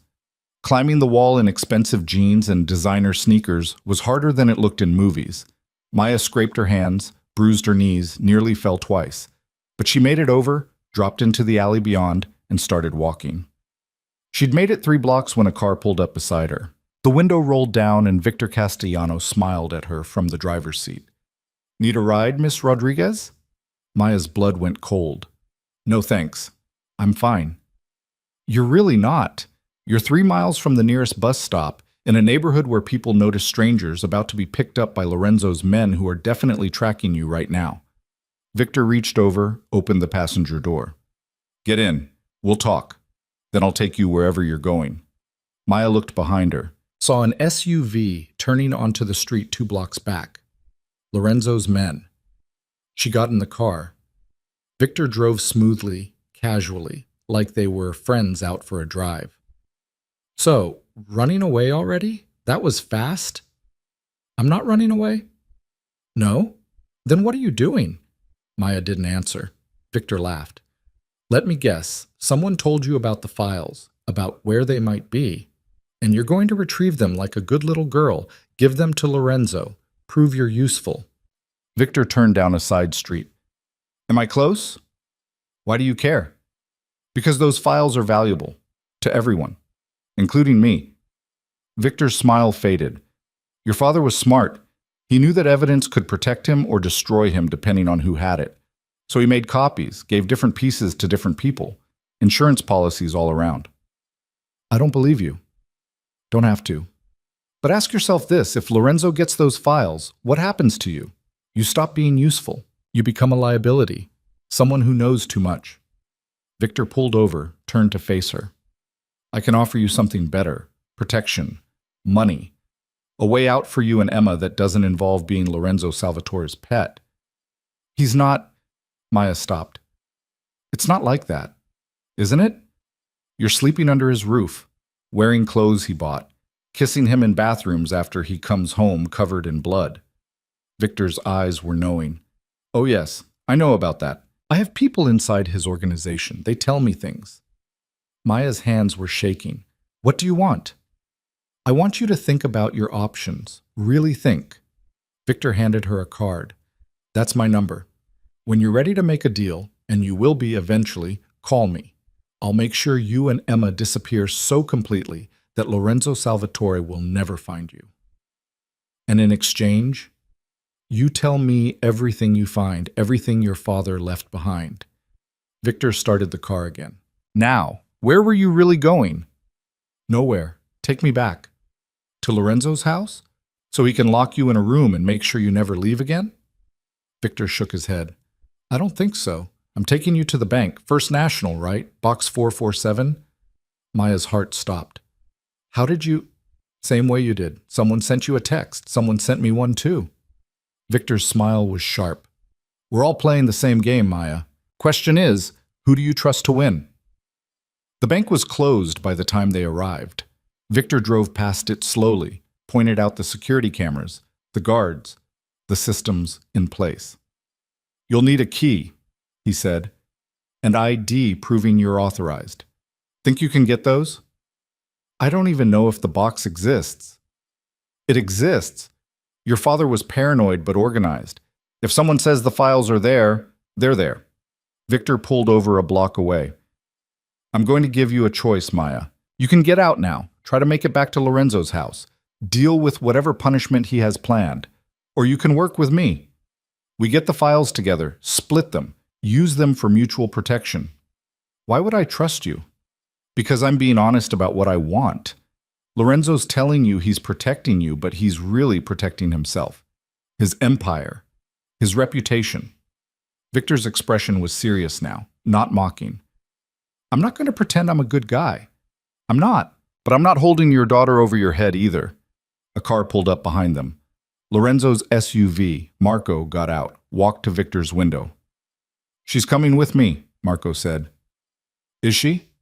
Victor looked at Maya. Your choice, sweetheart. Maya looked between them. Victor offering freedom that smelled like a different kind of trap. Marco representing Lorenzo, and everything complicated that had become. She thought about Emma, about the kiss in the bathroom, about her father dying to protect something she still didn't understand. I'm going with Marco, she said quietly.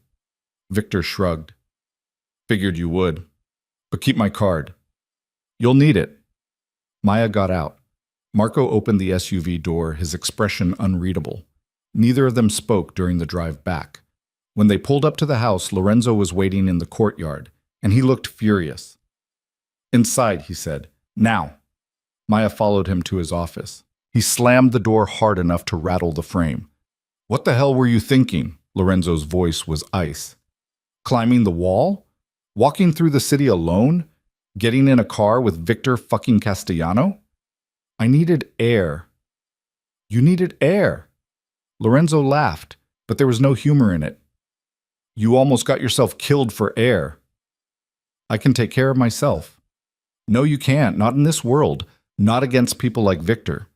Lorenzo moved closer, and Maya could see the fear under his anger. He would have used you, traded you, sold information about your location to the highest bidder. Do you understand that? He offered to help me. He offered to use you differently than I am. That's not the same thing as help. Lorenzo ran both hands through his hair. Tell me the truth. Where were you going? Maya met his eyes. The bank. First National. Someone texted me that my father's files are in a safety deposit box there. Lorenzo's expression shifted from angry to something worse. Show me the text. I deleted it. Of course you did. Lorenzo pulled out his phone, made a call. Marco, I need you to pull phone records for Maya's number. Last 48 hours. Check for any unknown contacts. He hung up. Anything else you want to tell me? Why didn't you tell me you killed my father? The question hung in the air like smoke. Lorenzo went very still. What? Victor said you probably killed him. The woman at the fundraiser implied it. Everyone seems to think you know what happened to Miguel Rodriguez. Maya's voice shook. Did you kill my father? Lorenzo was quiet for a long moment. When he spoke, his voice was careful. I was 19 when your father disappeared. Still in college. Not yet part of the family business in any meaningful way. That's not an answer. My father ordered your father killed. Yes. Lorenzo's eyes were hard. Miguel stole $3 million in evidence that could have destroyed us. My father sent men to find him. They found him in a motel in Nevada. There was a confrontation. Your father was shot. Maya felt the room tilt. You're sure he's dead? The men who killed him are dead too. Car accident 3 days later. Very convenient. Lorenzo's jaw tightened. I always suspected my father had them eliminated to close the loop. No witnesses, no loose ends. So you don't actually know if my father's dead? He's been gone 15 years, Maya. No contact, no sightings, no trace. Either he's dead or he's so deep underground he might as well be. Lorenzo moved closer. Is that why you were running? Because you think I killed him? I don't know what I think anymore. Maya's eyes burned. Everything's so twisted. I came here because my car broke down. Now I'm trapped in your house. People are trying to use me. My daughter's being watched by criminals. And You're what? I'm falling for you. The words came out broken. And I hate myself for it because you're the reason my life fell apart. You're the reason I can't go home. You're holding me here and I should hate you, but I don't, and I don't know what that makes me. Lorenzo's expression cracked. He reached for her, pulled her close, held her while she cried into his expensive shirt. I'm sorry, he said quietly. For all of it. For what my father did. For what I had to do. For putting you in this position. Are you, though? Or are you just sorry it's complicated? Both. Lorenzo's hand moved through her hair. I told myself this was business. Debt collection. Sending a message. But you made it personal. You and Emma and the way you look at me like I might be more than what I am. What are you? Maya pulled back to look at him. Broken. Violent. Built for this life and nothing else.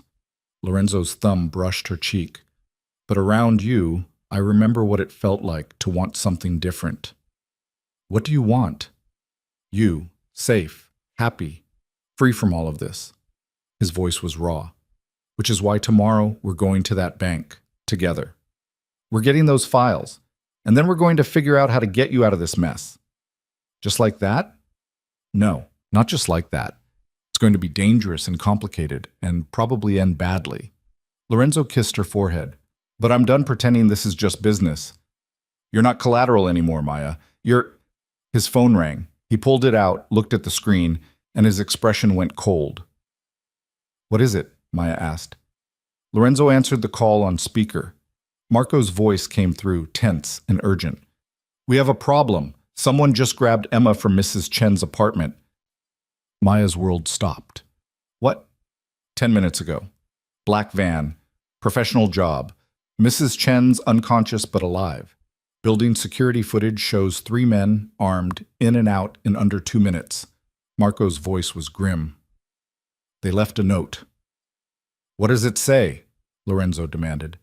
Bring the files to the old pier on Water Street by midnight. Come alone. Or the girl dies. Maya couldn't breathe, couldn't think. Her baby. Someone had taken her baby. Maya. Lorenzo's hands were on her shoulders. Look at me. Breathe. They took Emma. They took my daughter. I know. And we're going to get her back. Lorenzo's voice was steel. Marco, mobilize everyone. I want the pier surrounded but out of sight. Snipers on the buildings, boats in the water, every advantage we can get. You can't go there, Maya said. It's a trap. I know it's a trap. Lorenzo was already moving, pulling guns from a safe Maya hadn't known existed. That's why we're going to be ready for it. We? You think I'm leaving you here? Lorenzo checked the magazine on a pistol. They'll use Emma to control you, to make you do what they want. I'm not giving them that chance. I'm coming with you. Damn right you are. Lorenzo handed her a smaller gun. You know how to use this? No. Point. Shoot. Don't hesitate. He showed her the safety. Keep it on you. If someone tries to take you, you put 2 bullets in them and you run. Understand? Maya took the gun with shaking hands. We're getting her back? We're getting her back. Lorenzo pulled her close, kissed her hard. I promise you, Maya. Emma comes home tonight, whatever it costs. The next 4 hours were chaos. Maya sat in Lorenzo's office while he coordinated with Marco, with other members of his organization, with people whose names she didn't catch and didn't want to know. Maps appeared.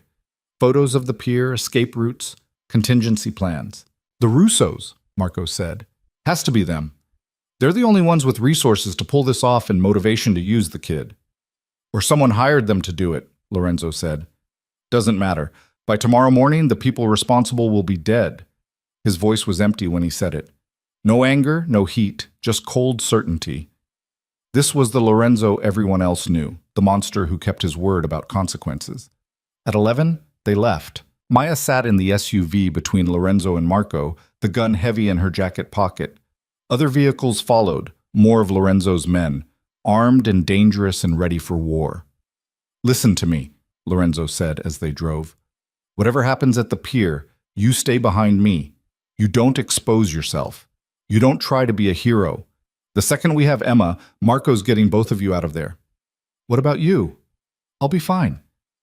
Lorenzo, I'll be fine, he repeated. I've been doing this a long time, Maya. Trust me. The pier was dark except for a few lights along the walkway. The water beyond was black and restless, smelling like oil and dead fish. Maya could see Marco's men positioning themselves in shadows, on rooftops, in boats barely visible on the water.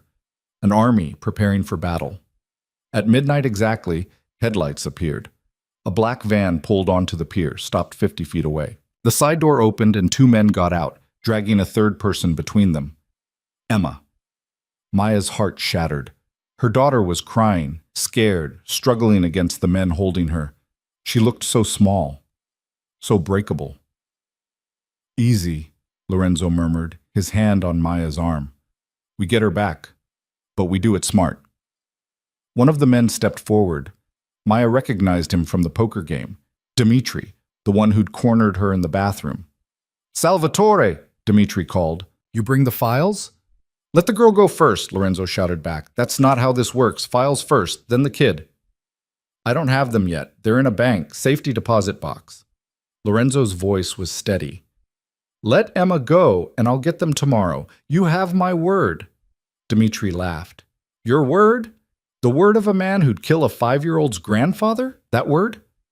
Everything happened at once. Dmitri pulled a gun, aimed it at Emma. Lorenzo shoved Maya behind a car as gunfire erupted. The pier became chaos.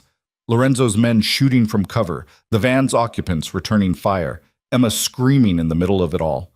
Maya didn't think. She ran. Straight into the gunfire, toward her daughter, the pistol in her hand feeling like it weighed 1,000 pounds. She saw Dmitri turning toward her, saw his gun coming up, fired without aiming. The bullet went wide but made him dive for cover. Emma! Maya reached her daughter, pulled her close. I've got you, baby. I've got you. Mommy! Emma was sobbing, terrified. I want to go home. We're going home. Right now. Maya turned to run, but someone grabbed her from behind. One of Dmitri's men, bigger and stronger, dragging her backward toward the van. Then Lorenzo was there. He moved like violence was choreographed, disarming the man, breaking his arm, putting him down in 3 seconds flat. He grabbed Maya and Emma, pulled them toward the cars. Marco, get them out of here! Marco appeared, taking Emma from Maya's arms. Come on, we're leaving. Not without Lorenzo, Maya said. He'll be fine. He always is. Marco was already moving.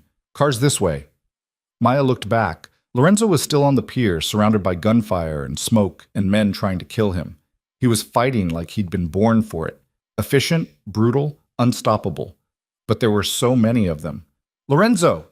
She screamed. He looked at her for just a second, smiled, then went back to the fight. Marco got them to the car, pushed them inside.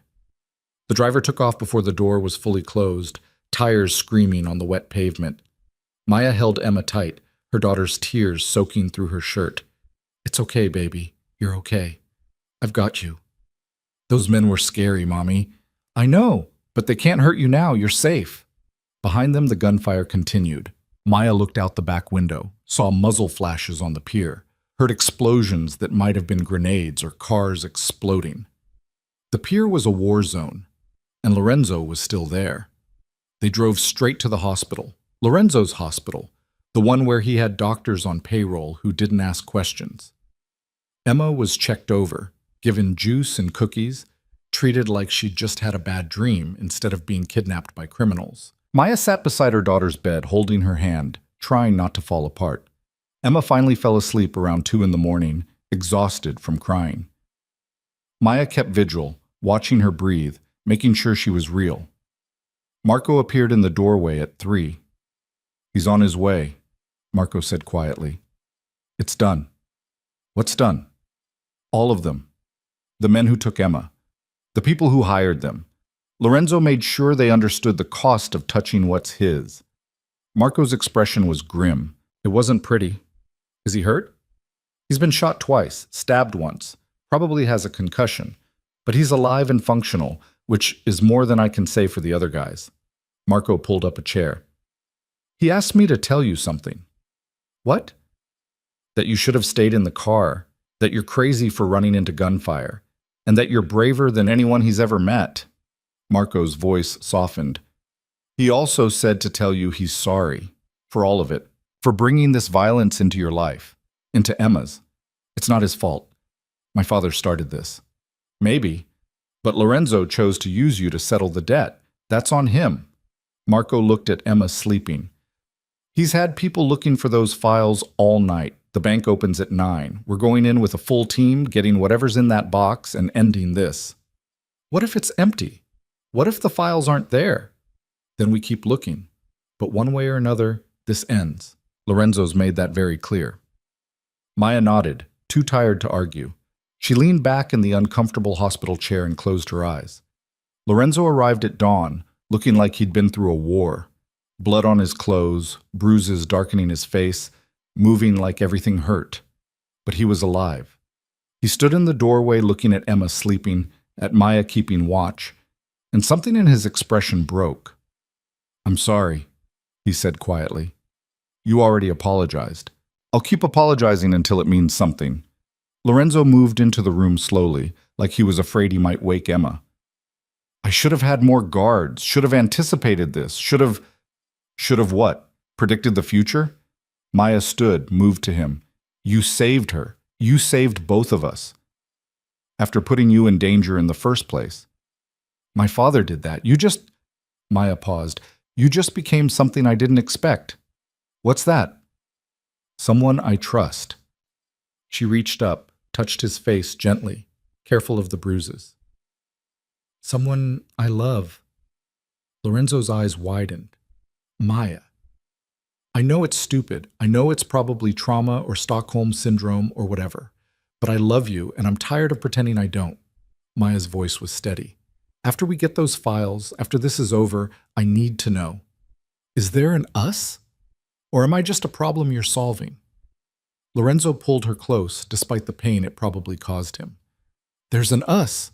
There's been an us since you knocked on my door looking like hell and asking for help. I just didn't want to admit it.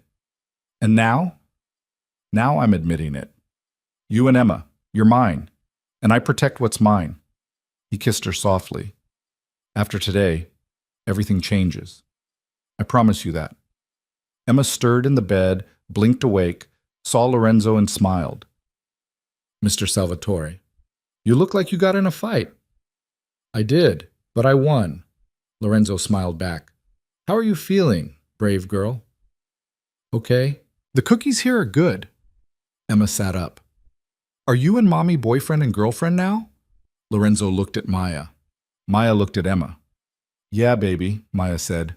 I think we are. Good, Emma said seriously. He catches me when I jump. That's important. It is, Lorenzo agreed. Very important. At 9 o'clock, they stood outside First National Bank, Lorenzo, Maya, Marco, and 6 armed guards trying to look like regular people. The bank manager was waiting, clearly nervous about the group that had arrived. We need access to box 447, Lorenzo said. This is Maya Rodriguez, Miguel Rodriguez's daughter and legal heir. I'll need identification and proof of... Lorenzo put a briefcase on the counter, opened it. The manager looked inside and went pale. Right this way, he said quickly. They followed him to the vault. The manager used his key, gestured for Maya to use hers. I don't have a key, Maya said. Then I'm afraid I can't. Where he always kept important things, Maya said suddenly. She pulled out her wallet, dug into the hidden pocket she'd sewn there when she was 17. The pocket where she kept her mother's wedding ring and a small key she'd never known the purpose of. It fit. The box opened. Inside was a thumb drive and a letter. Maya picked up the letter with shaking hands, recognized her father's handwriting. Maya, if you're reading this, I'm probably dead. I'm sorry for leaving you the way I did. I'm sorry for a lot of things. The files on this drive can destroy powerful people. People who deserve to be destroyed. But using them will put you in danger. Hide them, keep them safe, or destroy them and walk away. Either way, know that I loved you. Always. Dad. Maya handed the drive to Lorenzo. It's yours. Do whatever you need to do. Lorenzo looked at the drive, at Maya, at the letter still in her hands. Are you sure? I'm sure. My father's past doesn't have to be my future, or Emma's. Maya's voice was steady. End this, however you need to. Lorenzo pocketed the drive. It's already over. They left the bank, got into the SUV. Lorenzo made one call. I have them. Everyone backs off. Now. Or the files go public and we all burn together. He hung up. It's done. That's it? Maya asked. That's it. Mutually assured destruction. The most reliable form of peace. Lorenzo pulled her close. You're free, Maya. Really free. You can go home, take Emma, live your life. And you? I'm here. For as long as you want me.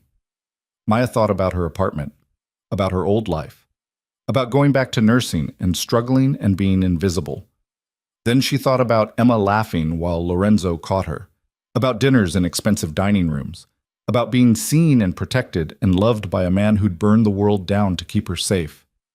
I want to go home, she said, with you, with Emma. Whatever home looks like now. Lorenzo smiled, really smiled. I can work with that. But first, there was one more thing Maya needed to know. Did my father really steal that money, or was he protecting the files? Both, probably, Lorenzo said.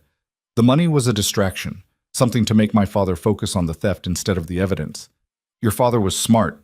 He knew the files were worth more than $3 million, worth enough to keep him alive. And when that didn't work, worth enough to keep you safe. He's really dead? Lorenzo's expression was careful. The men my father sent never came back with a body. They said your father was dead, but I always wondered. My father had them killed so fast, so completely, like he was tying up loose ends. What are you saying? I'm saying it's possible your father survived, went underground, started over somewhere we'd never look. Lorenzo pulled out the letter. This doesn't sound like a dying man's words. It sounds like someone planning for contingencies. Maya looked at the letter, at her father's handwriting, at the words that might have been goodbye or might have been see you later. She didn't know which would hurt less. It doesn't matter, she said finally. He made his choices. I'm making mine.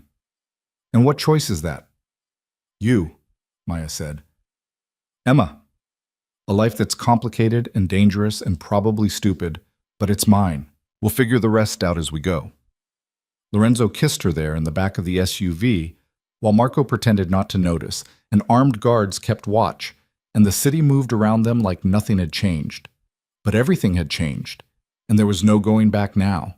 3 days after the pier, Maya woke up in Lorenzo's bed for the first time. Not the guest room, not her assigned room on the 3rd floor. His bed in his private suite, with morning light streaming through windows that overlooked the gardens, and his arm heavy across her waist. Emma was still asleep down the hall in a room they'd spent 2 days converting into something a 5-year-old would love. Pink walls. A canopy bed. Stuffed animals that cost more than Maya used to make in a week. Mrs. Chen had brought over Emma's things yesterday, hugged Maya tight, and whispered that she was glad everything worked out even if she didn't understand exactly what that meant. Lorenzo stirred beside her, winced as the movement pulled at his healing wounds. You should still be resting, Maya said quietly. I've rested enough. His voice was rough with sleep. Besides, I have a meeting in an hour. The families want to discuss terms now that everyone knows the files exist. What kind of terms? The kind where they pretend they weren't trying to kill us last week, and I pretend I'm going to let that slide. Lorenzo sat up carefully. It's going to be a long negotiation. You don't have to come. I'm coming. Maya sat up too. They need to see that I'm not going anywhere, that using me won't work anymore. You're sure? I'm sure. She kissed his shoulder, careful of the bandages. We do this together or not at all? The meeting was held in a conference room at one of Lorenzo's legitimate businesses, a consulting firm that probably did actual consulting between laundering money and facilitating deals that stayed off any legal books.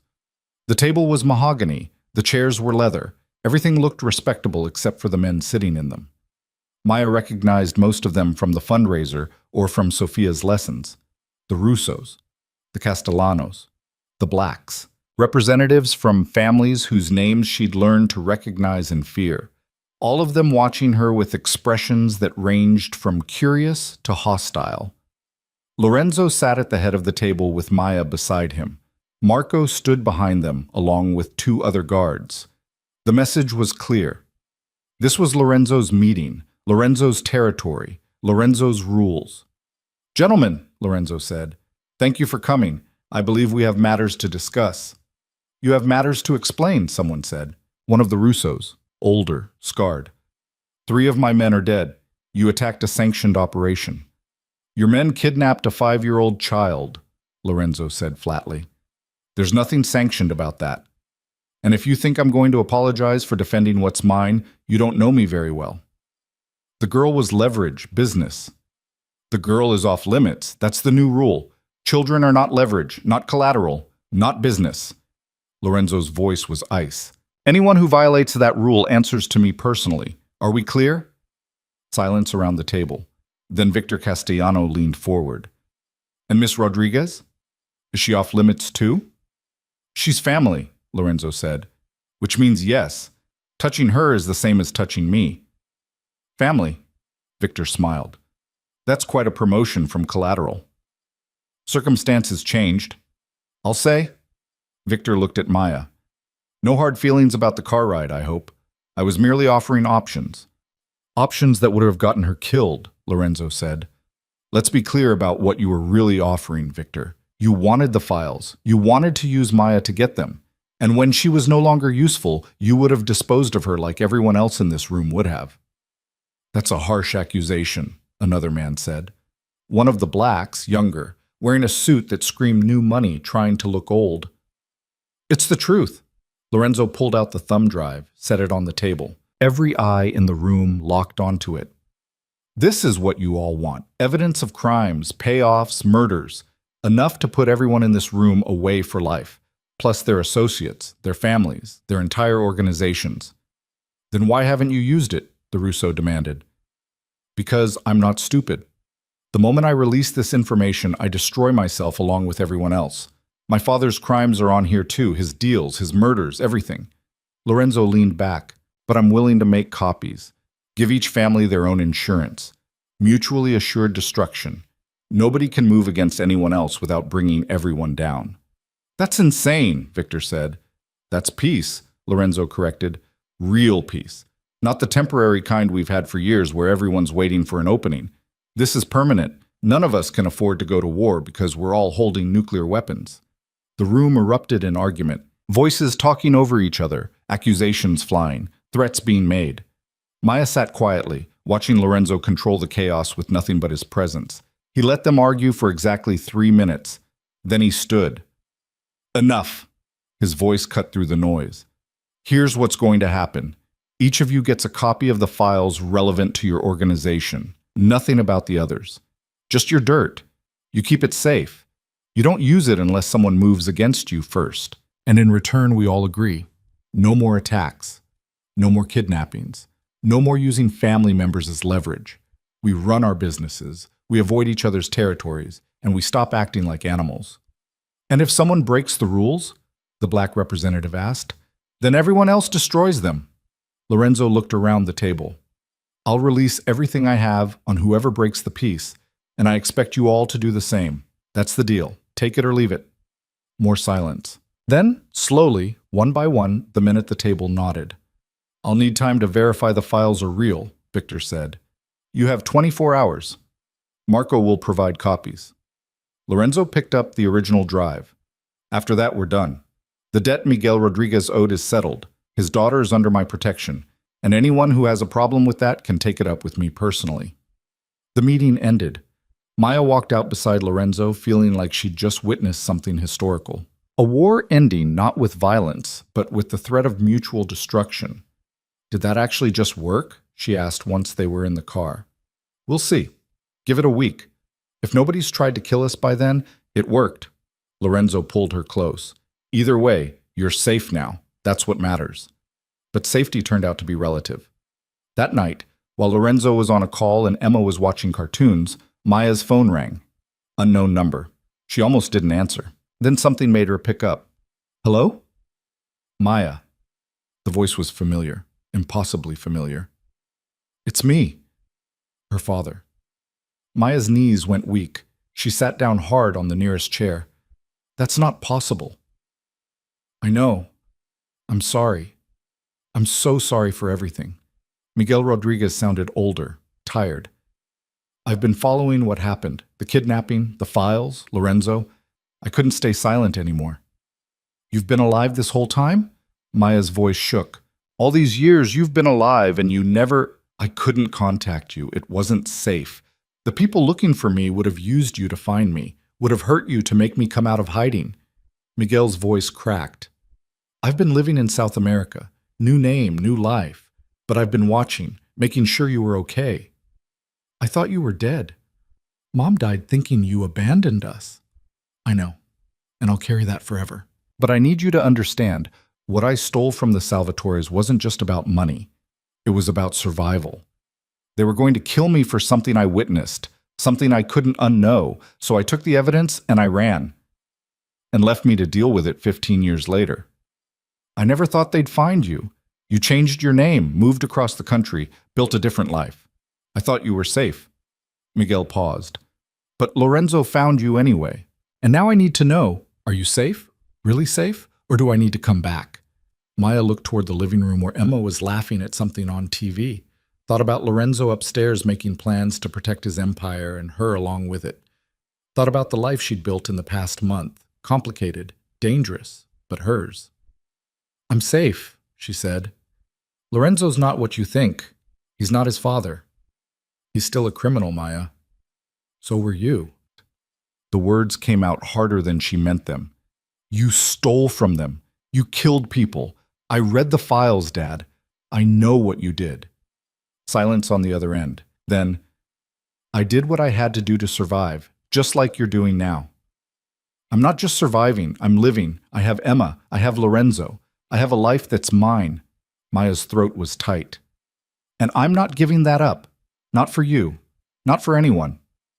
Does he know you're talking to me? Not yet. But I'll tell him. Maya, don't... I love him, Dad. I know that's probably insane. I know it doesn't make sense, but I do. And he loves me, and Emma, and we're building something real here. Maya stood, walked to the window. I'm glad you're alive. I am, but my life is here now, with him. Miguel was quiet for a long time. Okay. Just promise me one thing. What? If it goes wrong, if he hurts you or Emma, you call this number. I'll come get you. I'll make sure you disappear so completely that nobody will ever find you.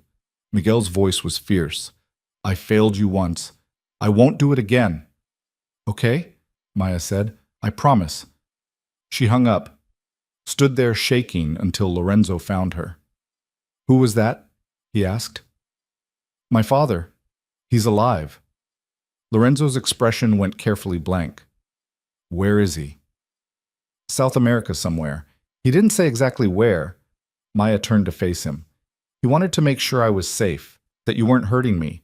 And what did you tell him? That I love you, that I'm staying. Maya moved closer. But I need to know something.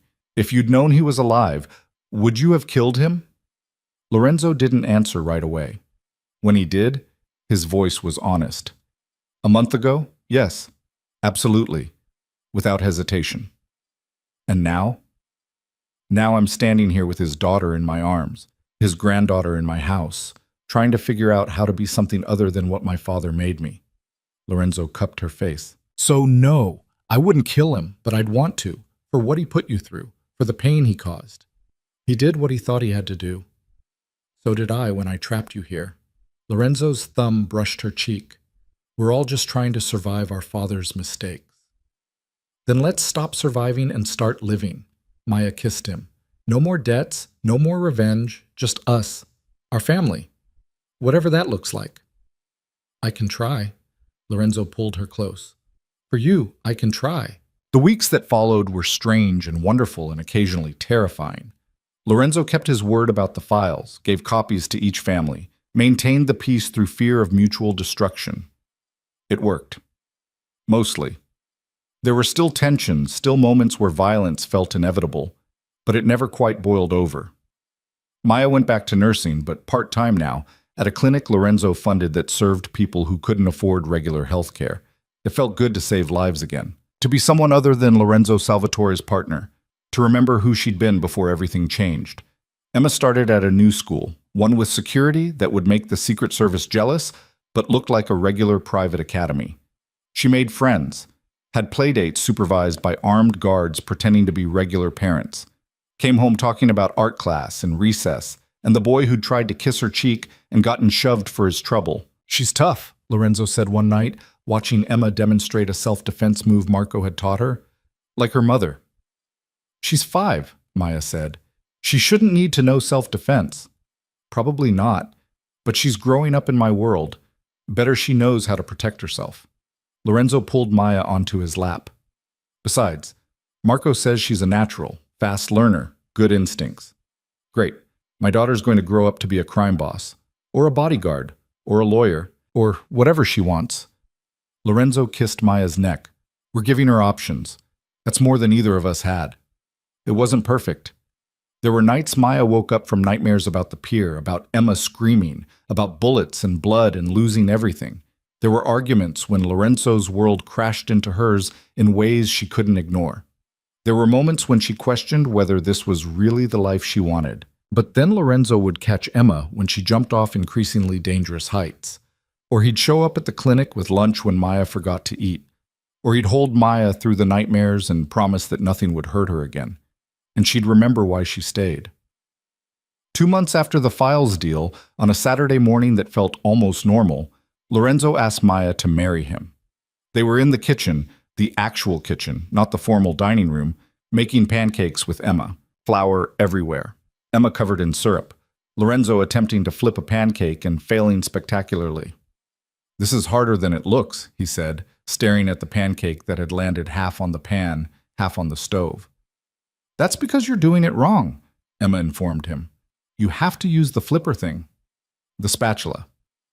"The flipper thing," Emma insisted. Maya laughed, feeling something settle in her chest. This was what she wanted. Not the mansion or the money or the protection, just this. Lorenzo covered in flour, Emma critiquing his cooking, Saturday morning chaos that felt like family. "Marry me," Lorenzo said suddenly. Maya almost dropped the bowl she was holding. "What?" "Marry me. Make this official. Let me give you and Emma my name and everything that comes with it." Lorenzo set down the spatula, took her flour-covered hands in his. "I know it's fast. I know it's crazy. But I've spent my whole life doing things the smart way, the calculated way, and it never made me happy. You make me happy. Emma makes me happy. I want this to be permanent." "Are you asking because you love me or because it consolidates power?" Maya asked. "Both." "Is that allowed?" Emma tugged on Lorenzo's sleeve. "If you marry Mommy, does that make you my dad?" Lorenzo looked down at her, his expression soft. "If you want me to be." Emma considered this seriously. "Will you still catch me when I jump?" "Always." "Okay, then yes." Emma grinned. "But I get to be in the wedding and wear a big dress and throw flowers." "Deal." Lorenzo looked back at Maya. "What do you say?" Maya thought about her father hiding in South America, about her mother dying bitter and abandoned, about all the ways love could go wrong, especially in a world built on violence and secrets. Then she thought about Lorenzo choosing mercy over revenge, about building something legitimate to honor the lives lost, about catching children when they jumped and keeping promises even when they cost him. "Yes," she said, "on one condition. Name it. We do this right. I want a real marriage, not a business arrangement that happens to include feelings. Real partnership, real honesty, no more secrets." "No more secrets," Lorenzo agreed. "Starting now. Ask me anything." "Did you really order the Russos killed after the pier?" "Yes, all of them. The men who took Emma and the people who gave the order." Lorenzo's voice was steady. "I'd do it again." "I know, and I'm okay with that, which probably makes me a terrible person." Maya pulled him closer. "But I need you to promise me something else."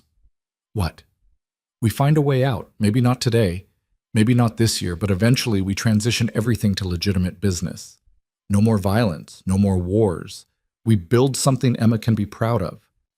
Lorenzo was quiet for a moment. "That's a big ask." "I know, but it's important to me. I can't raise my daughter in a world where people get kidnapped and shot." Maya's voice was firm. "If we're doing this, if we're really building a life together, it has to be a life I can live with." "Okay," Lorenzo said finally. "We'll find a way. I don't know how yet, but we'll figure it out.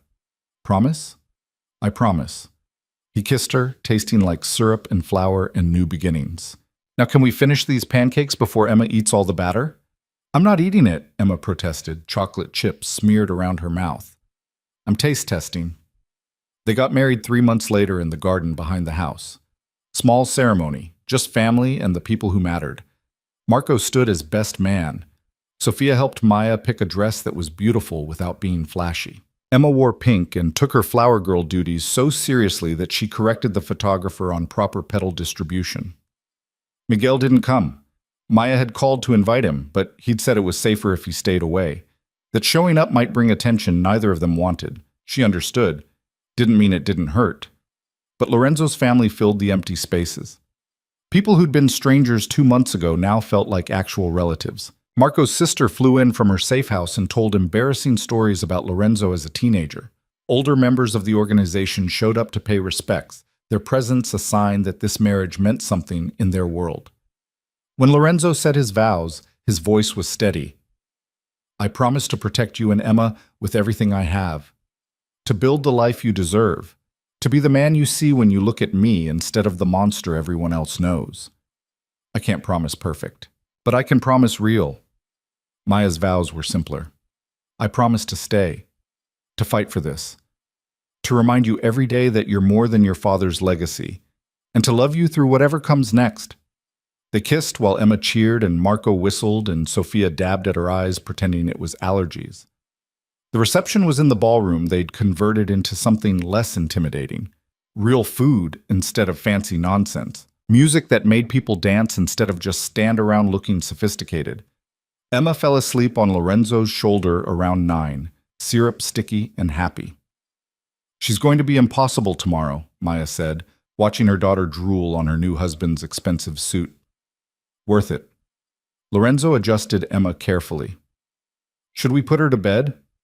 Probably, but let's stay a few more minutes. I want to remember this. They stayed, danced slowly with Emma between them, let the moment stretch out until it felt permanent.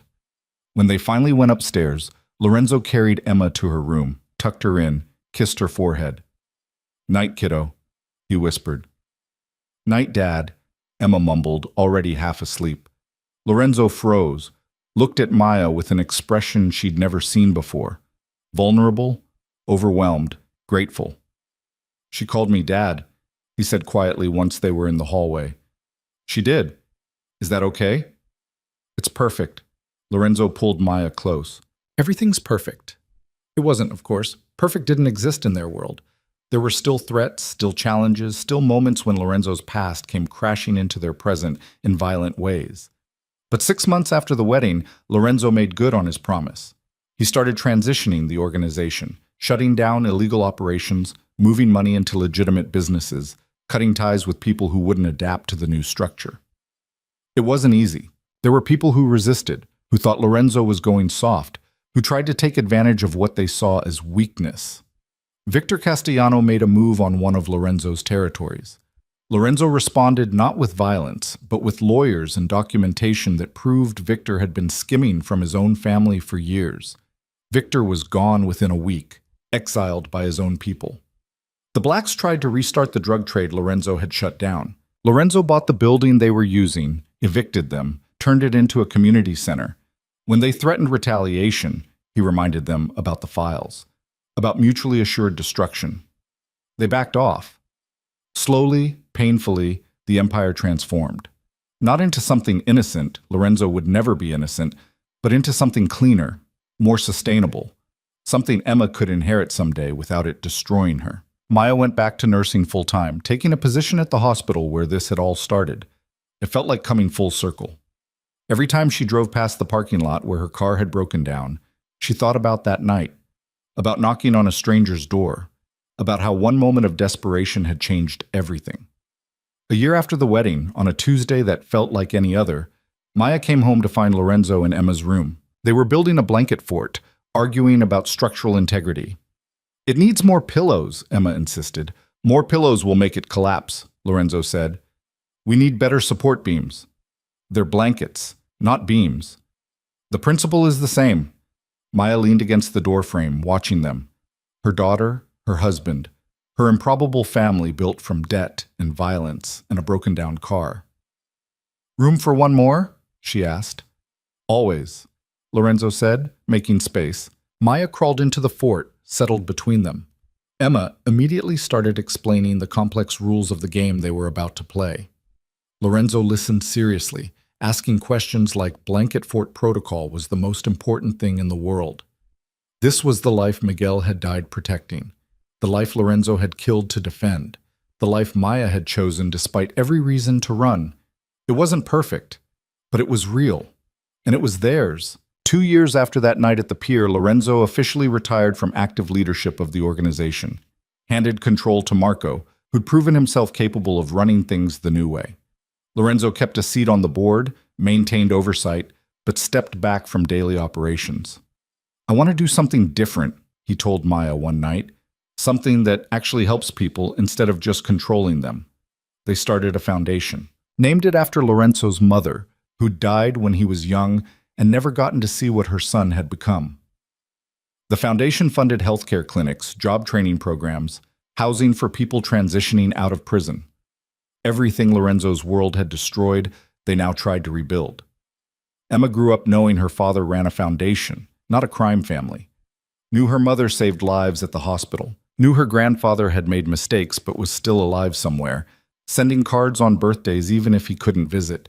She grew up safe, protected, loved, with a father who caught her when she jumped, and a mother who taught her that strength meant choosing kindness even when violence was easier. On what would have been Miguel Rodriguez's 70th birthday, Maya got a package. No return address. Inside was a photo of her father on a beach somewhere tropical, smiling, looking healthier than he had in her childhood memories. On the back, written in his handwriting, "You did good, kiddo. Better than I ever could have. Live well. Love hard. I'm proud of you." Maya put the photo in her bedside drawer. Didn't tell Lorenzo. Some secrets were worth keeping. Some doors were better left closed. That night, she crawled into bed beside her husband, listened to Emma singing to herself in the next room, and felt something settle in her chest. Peace. Real peace. Not the kind enforced by threats and files and mutually assured destruction, the kind that came from choosing your family and fighting for it every single day.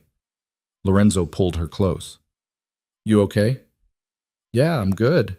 Maya kissed his shoulder. "Just thinking about how weird life is. How I ended up here." Knocked on the wrong door. "Right door, wrong circumstances." Maya smiled. "But we made it work." "We did." Lorenzo's hand moved through her hair. "And we're going to keep making it work. Whatever comes next."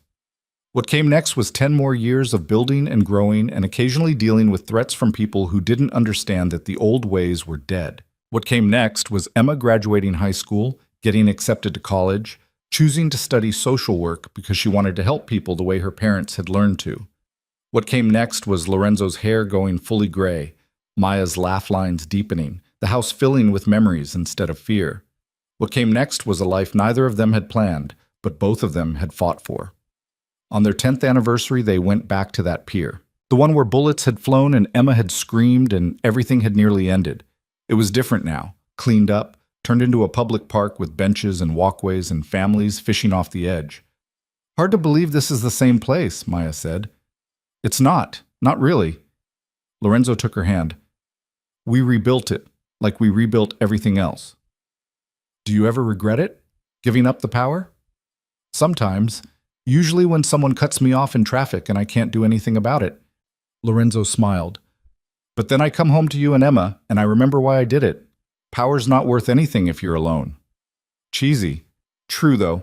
Maya leaned against him, watching the sunset paint the water orange and gold. "You know what I think about sometimes?" "What?" "That night my car broke down. How close I came to knocking on a different door, going to a different house. How none of this would have happened if I just turned left instead of right." "Universe works in mysterious ways," Lorenzo said. "You don't believe in the universe. You believe in consequences and careful planning." "I believe in you. That's enough." Lorenzo turned her to face him. 10 years, Maya. 10 years since you knocked on my door looking like hell and asking for help. Best worst decision you ever made." "Best worst decision," Maya agreed. She kissed him there on the pier where violence had once ruled, where their story had almost ended before it really began. "Here's to 10 more." 10 more, Lorenzo echoed. They stayed until the sun set completely, until the park lights came on, until the families fishing packed up and went home. Then they drove back to their house, smaller now, less fortress-like since the threats had faded, and found Emma in the kitchen attempting to bake them an anniversary cake. "It's a little lopsided," Emma said, gesturing to the creation that looked more like modern art than dessert. "But I followed the recipe. Mostly." "It's perfect," Maya said. "It's terrifying," Lorenzo corrected. "But we'll eat it anyway." They did. The three of them, in the kitchen that had seen flower fights and serious conversations, and a proposal that changed everything. The cake was dry and the frosting was too sweet, but they ate every bite because this was family. This was home. And later, after Emma had gone to bed, and Lorenzo and Maya were alone in the quiet house, Maya thought about her father's words. Live well. Love hard. She'd done both. Despite everything, despite the violence and fear and impossibility of it all, she'd built a life worth living with a man who'd learned to be more than his father's legacy and a daughter who'd never have to carry debts she didn't create.